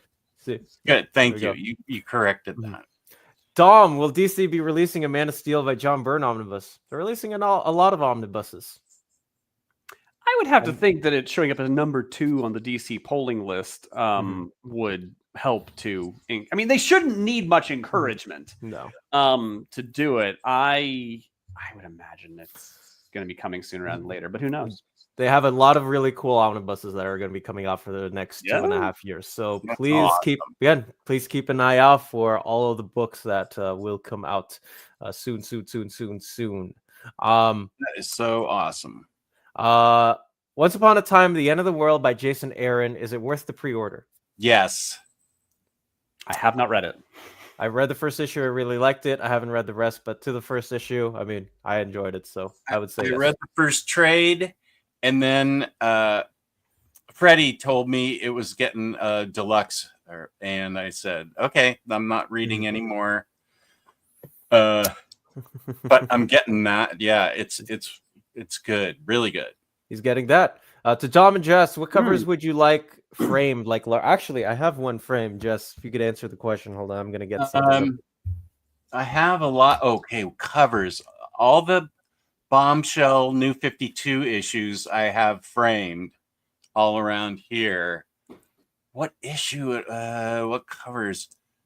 Like a giant one like that? I think I can actually go grab it. It's the Batman issue. It's in the 190s somewhere that has Batgirl and Poison Ivy. Poison Ivy on it. Poison Ivy? No, Catwoman. Because she's in a green suit for the only time ever. Dom, I'll show that and I'll go, wow, that's awesome. This is I got a poster of Ultimate Spider-Man #1 to celebrate the brand new Ultimate Universe, just getting a complete relaunch.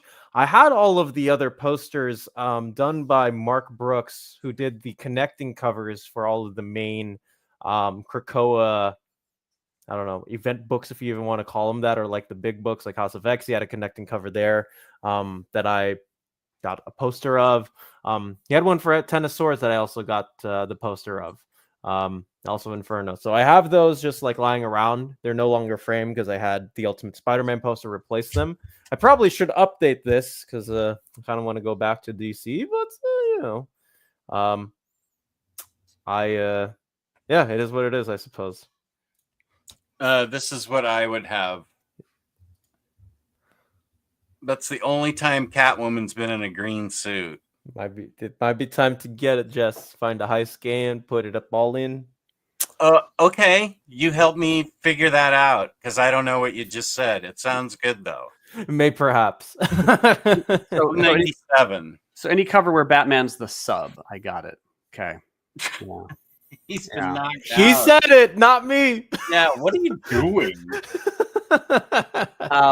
Okay, well, if we're talking about poster, this isn't really a post. Oh God, I don't know if you can see this. I do have this thing that I've carried with me for 20 years. It's yeah, okay. So this came about because when I was at Wizard, sorry, I don't know if you can hear me or not. It's just we can hear truly the norm. it costs too much to frame it and have it on the wall. That's why it's still freestanding. So I was at Wizard, and I was I went up talking with some people like you do, and I was proclaiming my great love for that cover, which is to the Kingdom Come soft cover. And I said, I don't know what it is. I just really like that cover.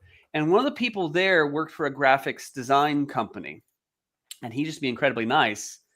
Well, I think we got talking. And I said, if I give you a copy of the soft cover, can you make a poster, or can you make a print of it? He said, sure, no problem. And I was genuinely expecting him to come back with a print that's like, this big.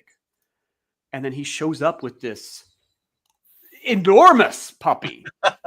And I was like, good God. I said, how long did that take to print out? He said, 2 hours.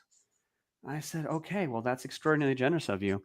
And so I had it mounted, but it still costs about I think getting it framed on the wall would be like $175, and I've just been too busy framing other things. So yeah. All right. Dark Remnant. This is the fourth really crazy cool Lars story I've heard today. Well, what can you do? So, it's been a crazy life. It has indeed. All right. I want to get to one thingy real quickly. Big Stu in Orlando, good morning to you. What's coming on the bestest channel ever this week? Second bestest. Come on, bestest. Big Stu. That's right. So on very fine condition, which I cannot believe I'm saying because I'm on Omar's channel. We got there are 3 videos coming out tomorrow. One of them is a Marvel announcement video for a couple of more omnibuses. Won't say how many, but there are some goodies in there, so be on the lookout for that. I'm personally excited for some of them, and I have no idea if that ever moves the needle on any of these things, so I'll just leave it there. Melanie did an overview for something that will come out tomorrow night. I believe on Monday I will be doing or my video of an overview of this, which is the Batman War Games Omnibus, will be dropping. It's interesting because it is glued binding, but nonetheless, I have some stuff to say about this era of Batman that was more so influenced by Tower of Babel more so than anything. I'll be talking about that in the video.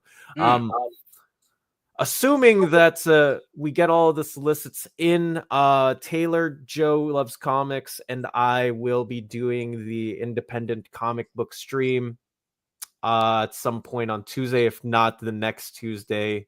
No Marvel trades this week, but that is what we do have as far as the upcoming schedule is on the channel.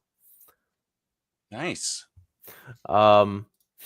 Spilled the beans, man. I am, what? There are some Pretty things. Sure they are. Yeah, I do not want to go home, or Omar to go home. He calls me at like 8 at night. Said, Dom, we need to talk, and it ends up being the worst conversation ever. So no, I will not say. Oh, that's not good. It's not fun either. No. Can I just answer a question? Spooey about Supergirl New 52? Yes, sure. It's a 1204. Wait, I'm going to overview that, and I've read it all. So I would say either wait for my review or read a little bit of it on the DC app. It's not really that consistent. It's some parts are really good and some parts are kind of dull.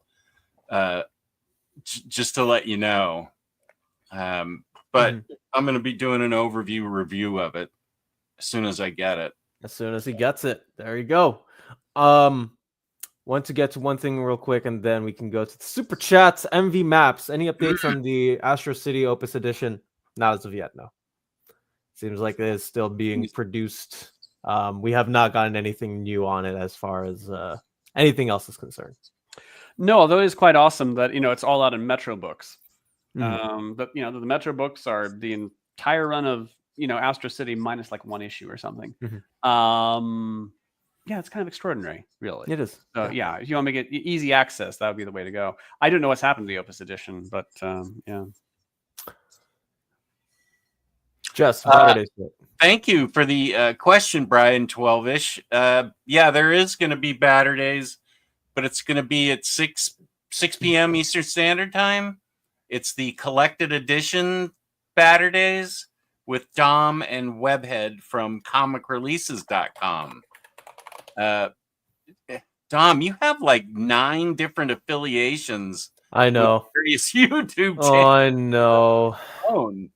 Man, I worry you're overloading yourself, but I'll try and get the best out of you and use you up and then pass you back to Omar.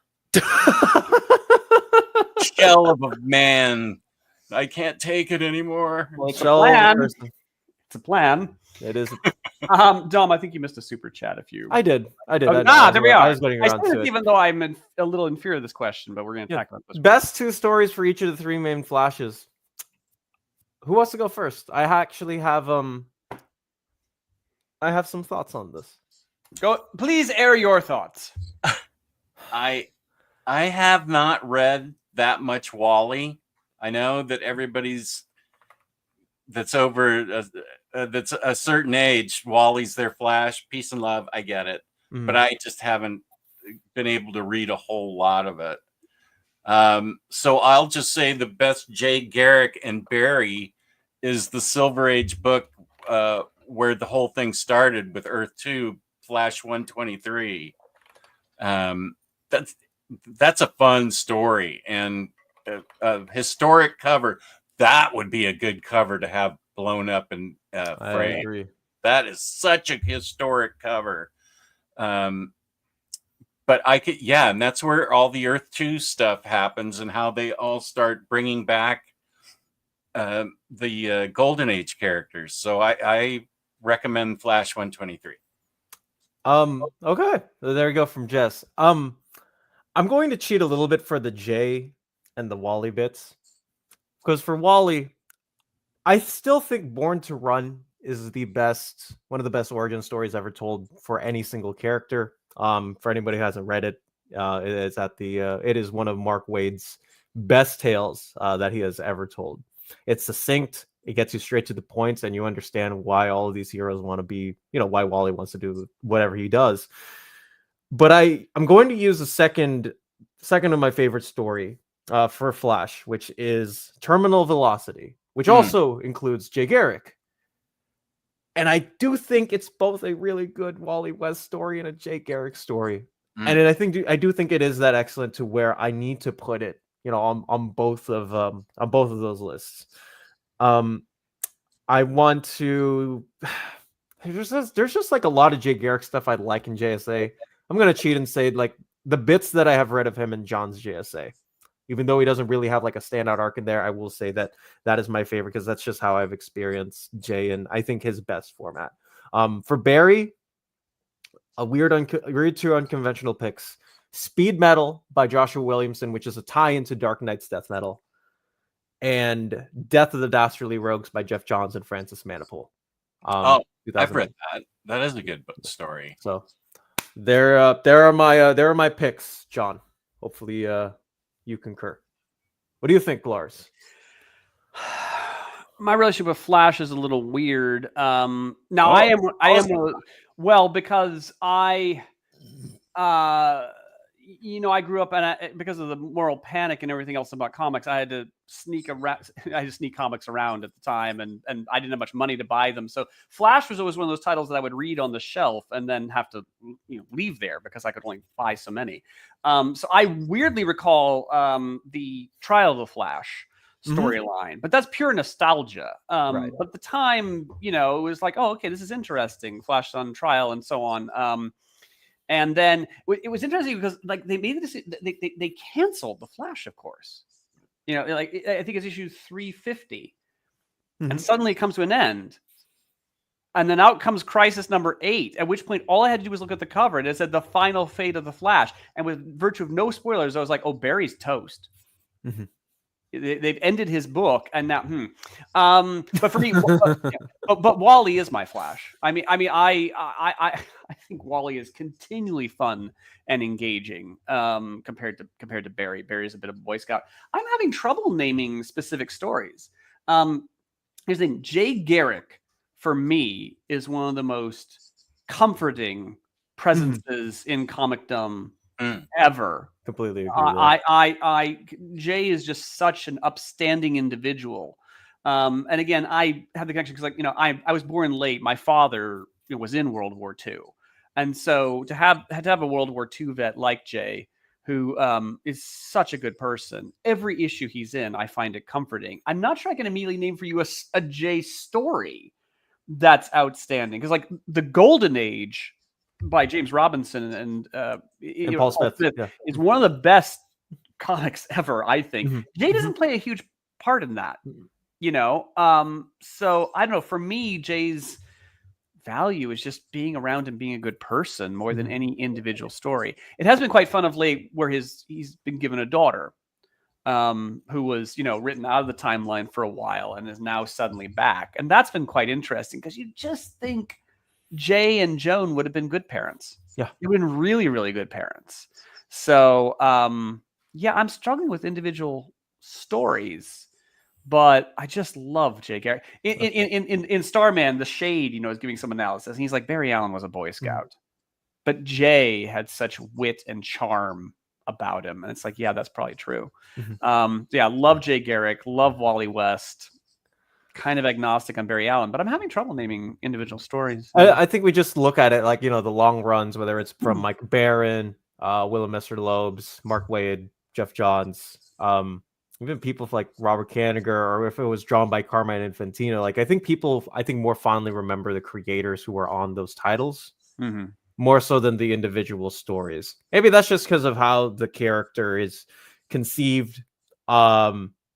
Maybe it's just the long upstanding of like, hey, he's born to run, so might as well have this run long trodden out. But I think we think of Flash more so with runs than like, oh, this one story really stood out to me. Yeah, although there are standouts. I am so glad that Wally was the Flash in the Justice League cartoon. The Justice League cartoon, which is one of the best things ever, frankly. And Wally is so wonderful in there. Although there is a story that I think is great, but at his expense, where Wally and Luthor switch minds, and Luthor is able to use Wally's powers shockingly well. And you stop to go, with his power set, Wally should be one of the strongest members of the team, but he's Wally, so he's not completely figured it out.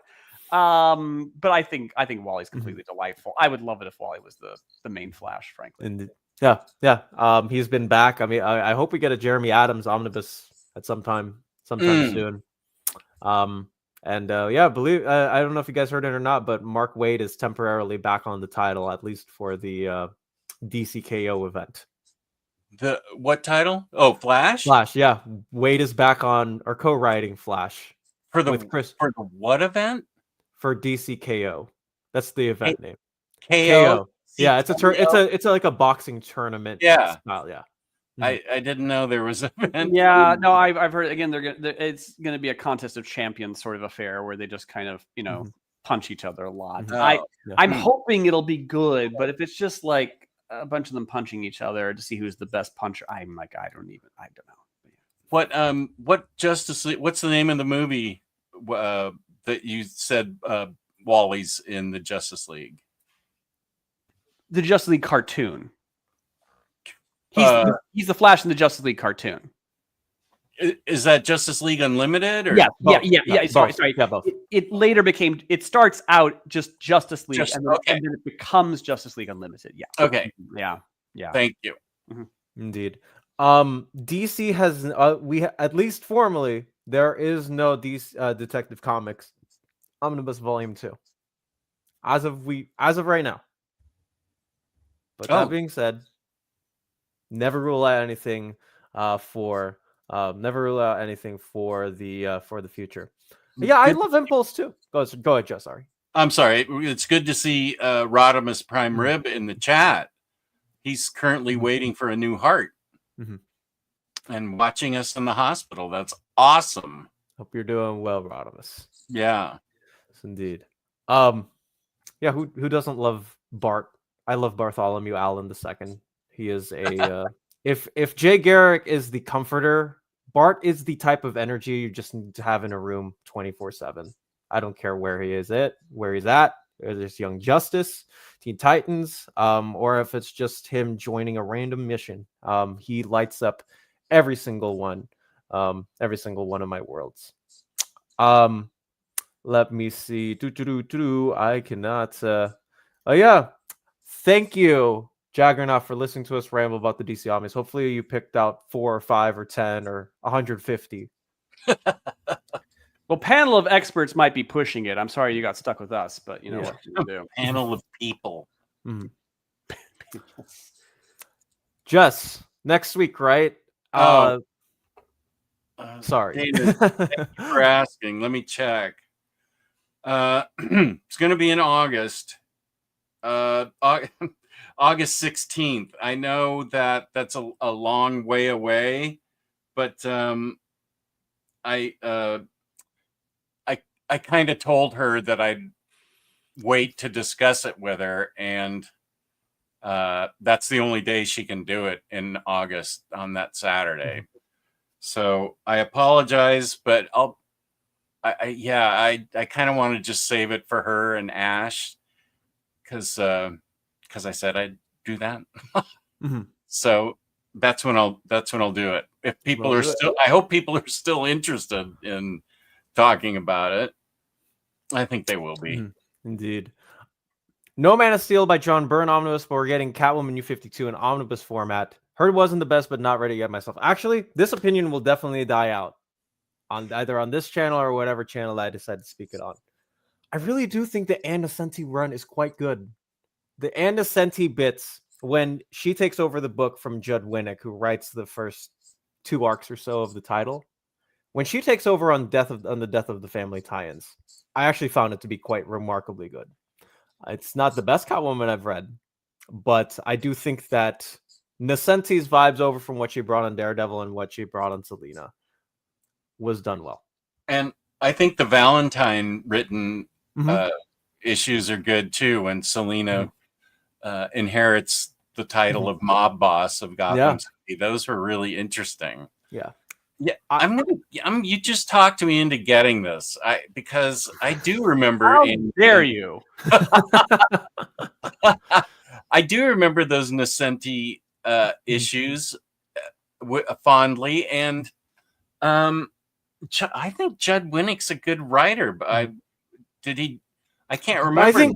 Did he not write a good Catwoman? I think people most fondly remember this run of Catwoman with having the first issue of her and Batman having sex on the rooftop. That is what people most fondly remember New 52 Catwoman. Now I'm totally getting it. So I know that's not some people's cup of tea, but I literally do think that once Nascenti takes over the title, it actually starts being like it's a super excellent Catwoman run. And again, that is just me. I know that opinion is probably going to die out because people most remember issue number 1. And as always, the first impression that people get is the one that most imprints on people. Which was shameless. I mean, if we're being entirely honest. Good grief. Now, them having sex on rooftops, well, that's just making subtext into text, really. But no, that issue 1 was ridiculous. Yes. Oh my gosh, it sounds like my favorite issue. The hottest dumb take until I don't even think I have that hot of takes on this channel, like comparatively to some of the other people that all of my other friends. I think all of my other friends have more interesting takes than I do. I am just a wee person who just reads comics and spouts random nonsense online. Or maybe you're just less of a dick than we are. You have to allow for that possibility. We're the Brainiac 5s of YouTube. Now, Kurtis, and I say this because he's a friend of mine. The thing is, Kurtis actually can be quite cutting. It's just that he does it in like the nicest, cuddliest, most softball way possible. And then you realized, oh my God, he slit my throat. Yeah, it's true. Yeah, it's true. I've been on the receiving end, and he does slip it in there just quietly, and you're like, "Whoa, I just got insulted." One time on a Saturday show. I don't remember what it was specifically, but I do remember just having like the biggest reaction for like the next 3 minutes because of something Kurtis said. So it has happened. I've been on those streams. Usually they're on the Marvel solicits shows. They usually are. I Honestly, do remember that. one of the reasons that I'm the way I am with some rough edges is because I grew up in a world where my mother's family in particular, here's the thing, they would say the most horrible and insulting things about you, but they would say it very, very nicely. They would say it very, very sweetly. And then if you got upset about these terrible things that they're saying and pushed back, then they could go, oh my goodness, I can't believe you're taking this tone with me. And I'm like, yeah. And I'm like, how about you pay attention to what I'm saying as opposed to how I'm saying it? Because believe me, I'm using that same metric with you.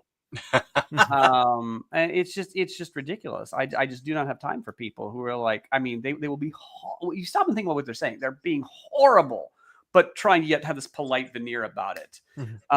What's the expression? They are nice, but they are not kind. Oh, there's a way to put it. Now, I have rough edges, but I try to be kind. Yeah, indeed. And if you are trying to be nice about the Catwoman New 52 Omnibus and you live here in the continental US, check out our sponsor over at cheapgraphicnovels.com. If you let us know that they sent you, you will get free shipping on your next order.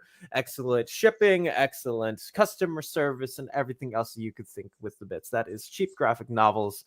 We don't have a jingle for this, but we hope that you check out their links down below. Graphic Novels, ting. Does Waltz pay extra for the jingle, or was that just thrown in for free? I think that was Melanie's idea. That was Melanie's idea. Just stuck, yeah. It just stuck. But yes, we're headed into overtime. I'll give about 5 minutes to ask the folks. We always start 5 minutes. Let's go another hour. Wow.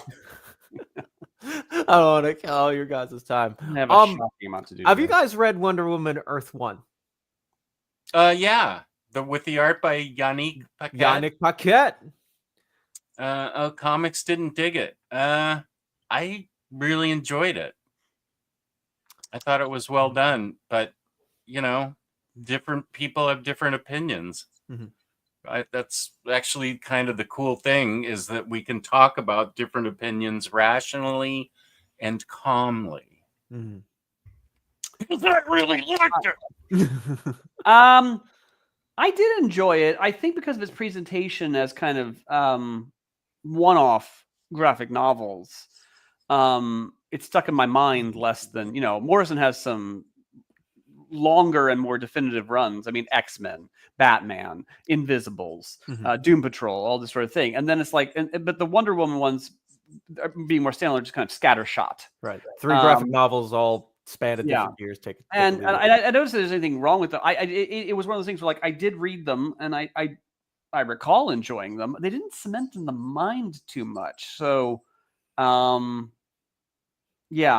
I don't know.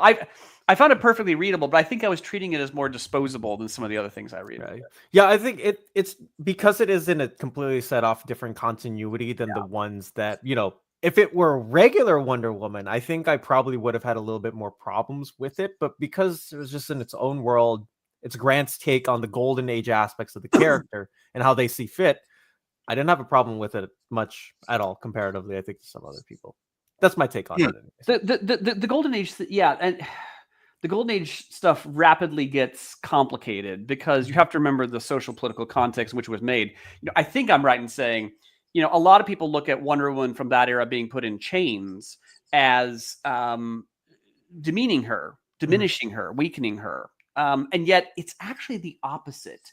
If you look at what was going on in pop culture at the time with the suffragette movement before that and so on, there were all these images of women being put in chains. And so when Wonder Woman's being put in chains, the idea is that she breaks out of the chains. She's actually being strong. She's actually being, kick-ass. So I think there's a lot about the Golden Age Wonder Woman that we don't quite get right. And I think Grant was playing off that, which is my way of saying, I don't remember a lot of Grant's run on Wonder Woman. It probably gets very complicated very quickly, but you have to look at the social political context when that stuff was made. Oh, okay. Those Earth 1 books, that Batman was some of the best Batman I've read by Jeff Johns and Gary Frank. Jeff Johns, yeah. Yeah. and I liked Wonder Woman. I'm looking. Superman was okay. J. But- Michael Straczynski. Yeah. What's this other one? Actually, I think you're going to what is perhaps why I was treating Earth One stuff as disposable was because, oh yeah, these are good creators. These are solid creators, but it is kind of like, well, here's another take on their origin. Here's another take on Batman. Here's another take on Wonder Woman. Here's another take on Superman. It's like perfectly fine. But that's what it comes across as another take by some good creators. So yeah, I get it, but I love the Batman Earth One specifically. Sure. I would not recommend, shockingly, Teen Titans by Jeff Lemire. Yeah, I didn't care for that book at all. Yeah. I'm not really into Doesn't happen Lemire. often. I'm not into Lemire's mainstream stuff. Yeah. I find his independent comics like a lot stronger than his superhero. Yeah, I would agree. I started reading his Green Arrow one and I was like, what the hell's going on here? But yeah. Where else would Batman and Catwoman have some? Well, right. Yeah. Yeah. Sure. Yeah, I suppose. Like I say, you're just taking the subtext and elevating it. Yeah, indeed. Jess, how many Hawaiian shirts do you have? Lars, how many blazers do you have? I have approximately 10 or 11 Hawaiian shirts. And the reason I have started wearing them is because they're really lightweight, good quality, lightweight, because I am not kidding. The humidity out there, I just saw the reading, is 99%. Usually that means it's raining, but it's going to be in the 90s today. And even if I just go out to get the mail, I'll come back just dripping wet. So I try and wear the lightest weight stuff I got. That's Filipino humidity right there. Oofa. Literally, like every single day, if you go to the Philippines, every single day is at least 90% humid, at least where I live. But alas, where can I find a list of all the Batman DC Finest books? Whoa. Hold Lars, on. Blazer. Yes. How many blazers do you have? How many blazers? I have at least 6. And it's really funny because I have a huge selection of pins that I wear and I rotate them, except that I have a Star Trek communicator badge and it's so big and imposing that there's one blazer I can only wear that badge on. So if you see me in that blazer, I'll always have the Star Trek one on, but otherwise I rotate them. So especially when I'm teaching, I tend to wear the same blazer like Monday, Tuesday, Wednesday, Thursday, Friday, so I don't have to think about it. When I get up in the morning, I don't want to spend the decision fatigue on what am I wearing today? Well, okay, Monday, Tuesday, Wednesday, Thursday, Friday. Which is why sometimes people will be like, "Oh, you have a new blazer." I'm like, "No, you're just seeing me on a Thursday." Yeah. What is that pin that you have on now? This is it's Calcifer from Howl's Moving Castle. Oh, yeah. I've seen that movie, but I didn't know they made pins of that. Oh yeah. Now I remember that. Okay. Interestingly enough. Okay, now. Where can I find a list of all the Batman DC Finest books? You can check out, if you go to the upcoming tab on comicreleases.com, and you search up Batman, put in the DC Finest filter, you will find every single bit of those Batman DC Finest books. Thank you, Ertz Geo Manser. Here's a nice question real quick from or a couple of questions. Did you guys hear about Ozzy Osbourne's passing? I did. I'm glad got that final show in when he did. Yeah. It is quite sad. Unfortunately, I'm just having to reconcile, I am of the sandwich generation, and these great creators, Peter David has passed away, Jim Shooter has passed away, now Ozzy Osbourne has passed away. I mean, it is quite sad, and I'm not even the biggest Black Sabbath devotee, but he will be missed. I think.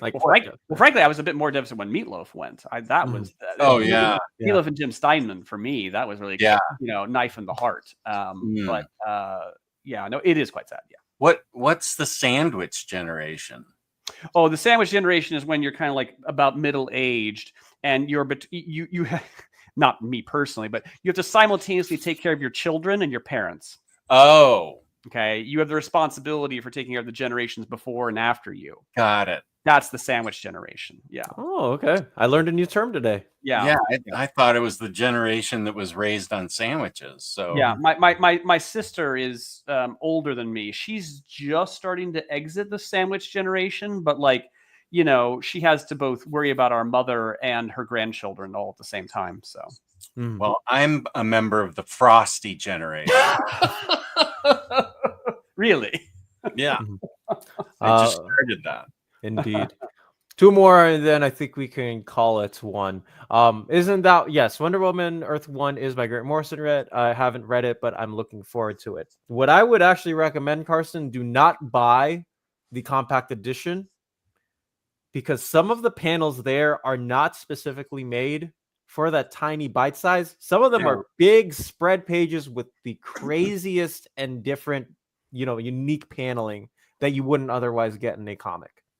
It's not made for the serialized small digest size. So I would say steer away from the compact and get the complete collection, or one of the standard hardcovers. And that's a book that I would read in absolute, because I love that art and I also like the story. That's a perfect example of what an absolute can be. I think I can agree. Yeah, I am one of those weirdos that like when stuff. So the compact editions are doing great and people love them and they're cheap and that's wonderful. I am one of those weirdos who, like, some stuff when it's, as you say, brought down to like 6x9, I'm like, eh. Such as my great love for Peter David, I actually started buying the Soul Searchers and Company collections. Unfortunately, they are 6x9. I'm like, I wish this was regular size. That didn't stop me from buying 5 of them. But yeah. All right.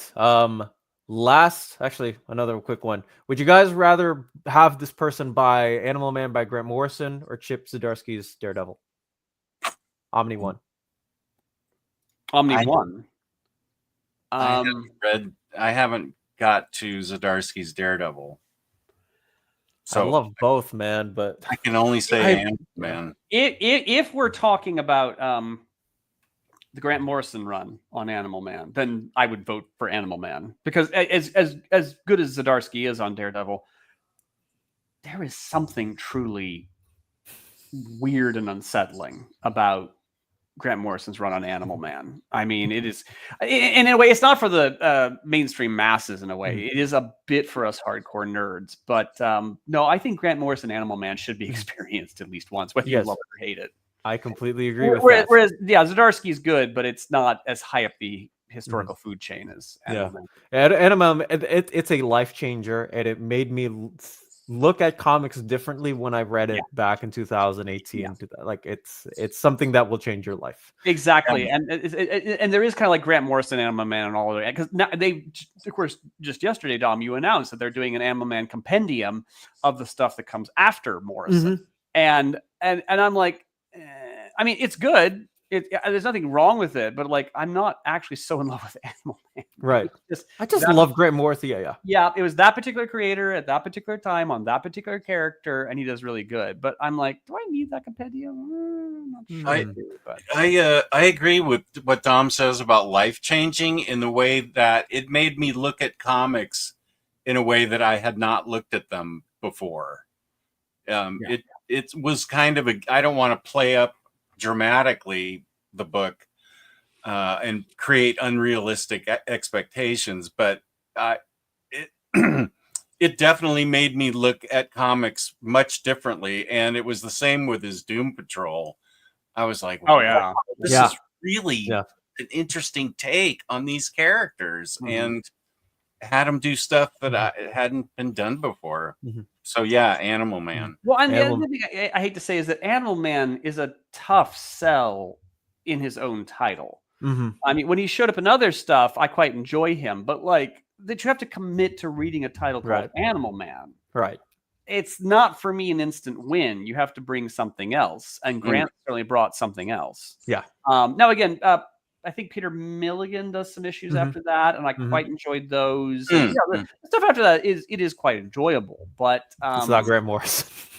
No. Now I have more time for non-Morrison Doom Patrol stuff than Animal Man. I think there's been some pretty great Doom Patrol writers over the years, but I own the Grant Morrison Animal Man. I don't really expect to own anything else. Joshua, if you have a go ahead, Jess. Sorry. No, I was going to ask. You mentioned Peter Milligan and the other writers that came after Grant Morrison. Is that a compendium that's coming out? It's just been announced as a compendium. Yeah. Okay. They also did some soft covers on Dreadful paper. Yeah. A lot of the Vertigo stuff, they were being cheap, and it got reprinted on Dreadful newsprint. I bet those are the ones I have. Yeah. But yes, the compendium has been announced. Indeed. So Joshua, get the deluxes, omnibus, or the compendium of Grant Morrison's Animal Man. Last question, and then I think we can call it a day. What collected edition is everybody here in the panel looking most forward to from the DC stuff? Oh, purely from DC? Yeah, purely from DC. Oh, are they asking us? Yeah, I suppose we're asking us. Yeah. Spooey did? Okay. I think Spooey did. What am I looking for? The DC collection you're looking most forward to. Okay. Coming out. There's a lot of fun. That's I know. They just info dumped earlier this week. I'm gonna have to think about that. I would say I'm elated. I'm elated there's going to be a Sandman Mystery Theater Compendium 2 pretty quickly here. Tom King Batman. I'll be getting that one. Birds of Prey by Gail Simone. I already own it. It's ridiculous. It's ridiculous. Like there should be an omnibus. Whether I buy it or not, there should be an omnibus. But yeah, there's that one. Secret Six by Gail Simone they're finishing up that one. Volume 2, right? Volume 2. Okay, that's the one I'm most looking forward to. Okay. I loved that first volume. Yeah. Loved it. Doom Patrol by Keith Giffen. I'm looking forward to that one. And then Absolute Long Halloween is getting a reprint, and I will have to swoop in and buy that one because I shamefully did not buy it. And then Absolute Crisis Infinite Earths, which sounds like they're doing a lot of restoration. Yeah, they added 240 or 234 pages to the book, so it's at the 736 pages, but it also got pushed to May. Wait, the Absolute edition? The Absolute edition got pushed to May. Wait. They put another 500 pages? 200 pages. 200 pages. Yeah. Okay, they could probably add it in the history of the DC universe. I don't think that was in the previous Absolute. Okay. Well, no, but that one should be good. You sense a lot of care will be lavished on that one. Yes. They are putting in a lot of. I can't say to the specifics, but they are putting indeed like a lot of thought and restoration into some of these pages. I think for me, and then we'll leave on this. Yeah, I can't wait for Wade Flash Omni 3, which will finish out my personal favorite Flash run, I think, of all time. Well, that is going to be it for the three of us. Thank you guys so much for tuning in to this morning and listening to us ramble, and with me trying to scramble for the live chat. It's always a difficulty with these, but I really do appreciate that you guys stuck it out and listened to us and all of that. And also thank you to my two wonderful co-hosts for being here with me. And one of which I will be on, or whose channel I will be on later. Jess, where can people find you? Thank you. It was a lot of fun being on today, and I enjoyed it as usual. Tonight at 6 p.m. Eastern Standard Time will be collected editions for August with Dom and Webhead, and I might perhaps be doing a Frosty taste test, which means that will be my dinner if I'm getting like 8 of them. So there we go. Thank you for having me. This was I'm great. imagining the expense on door dashing 8 different locations.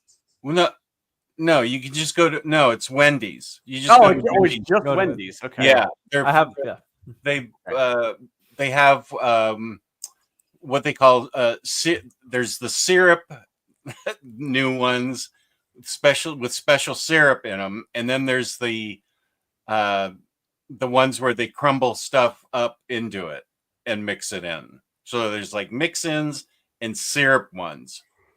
And yeah, I really want to do that. All right, well, frosting, man. well, any smoothie fans out there, you're in luck because this is going to be great. Well, it's actually ice cream, but okay. Excuse me. Ice cream. That's all right. Yeah, smoothies are different. They can be healthy. They This could be. cannot. That's also true. You got a lot of sugar in there. No, they were ice cream smoothies, but okay, yeah, that's fine. Okay. Okay. And to the person beneath me, Lars, Yeah. where can people find Yes. you? Beneath me. I'm just talking direction. Lars Pearson, publisher and editor-in-chief of Man Norwegian Press. We are at mannorwegian.com. Now, I am having to move soon, and I keep meaning to put up a moving sale on the website to purge some of the books here. But that would require effort that I don't have right now. So if any of you are wanting some cheap Mad Norwegian books, just email me and I will be happy to sell them to you at a healthy discount because I need to purge some stock before I move. But yes, I'm at madnorwegian.com, and with Lance Parkin, I co-write a history, which is the definitive timeline to the Doctor Who universe. All right, and that is where you can find Lars, who will be doing some cool thingies with his sale. And last but not least, I am Dom of X. I will be back soon to talk more DC, as again our contacts are over having the time of their life in San Diego, where I am not having the time of my life. But alas, check back in soon, as there will be an update to the video that I published out. Omar wanted it out. I put it out. And so now it is all there for you guys to see. But again, I am Dom. Please stay safe, everybody, and have a healthy day wherever you are. Until you get to Justice Stream, then no more healthy day. All bets are off.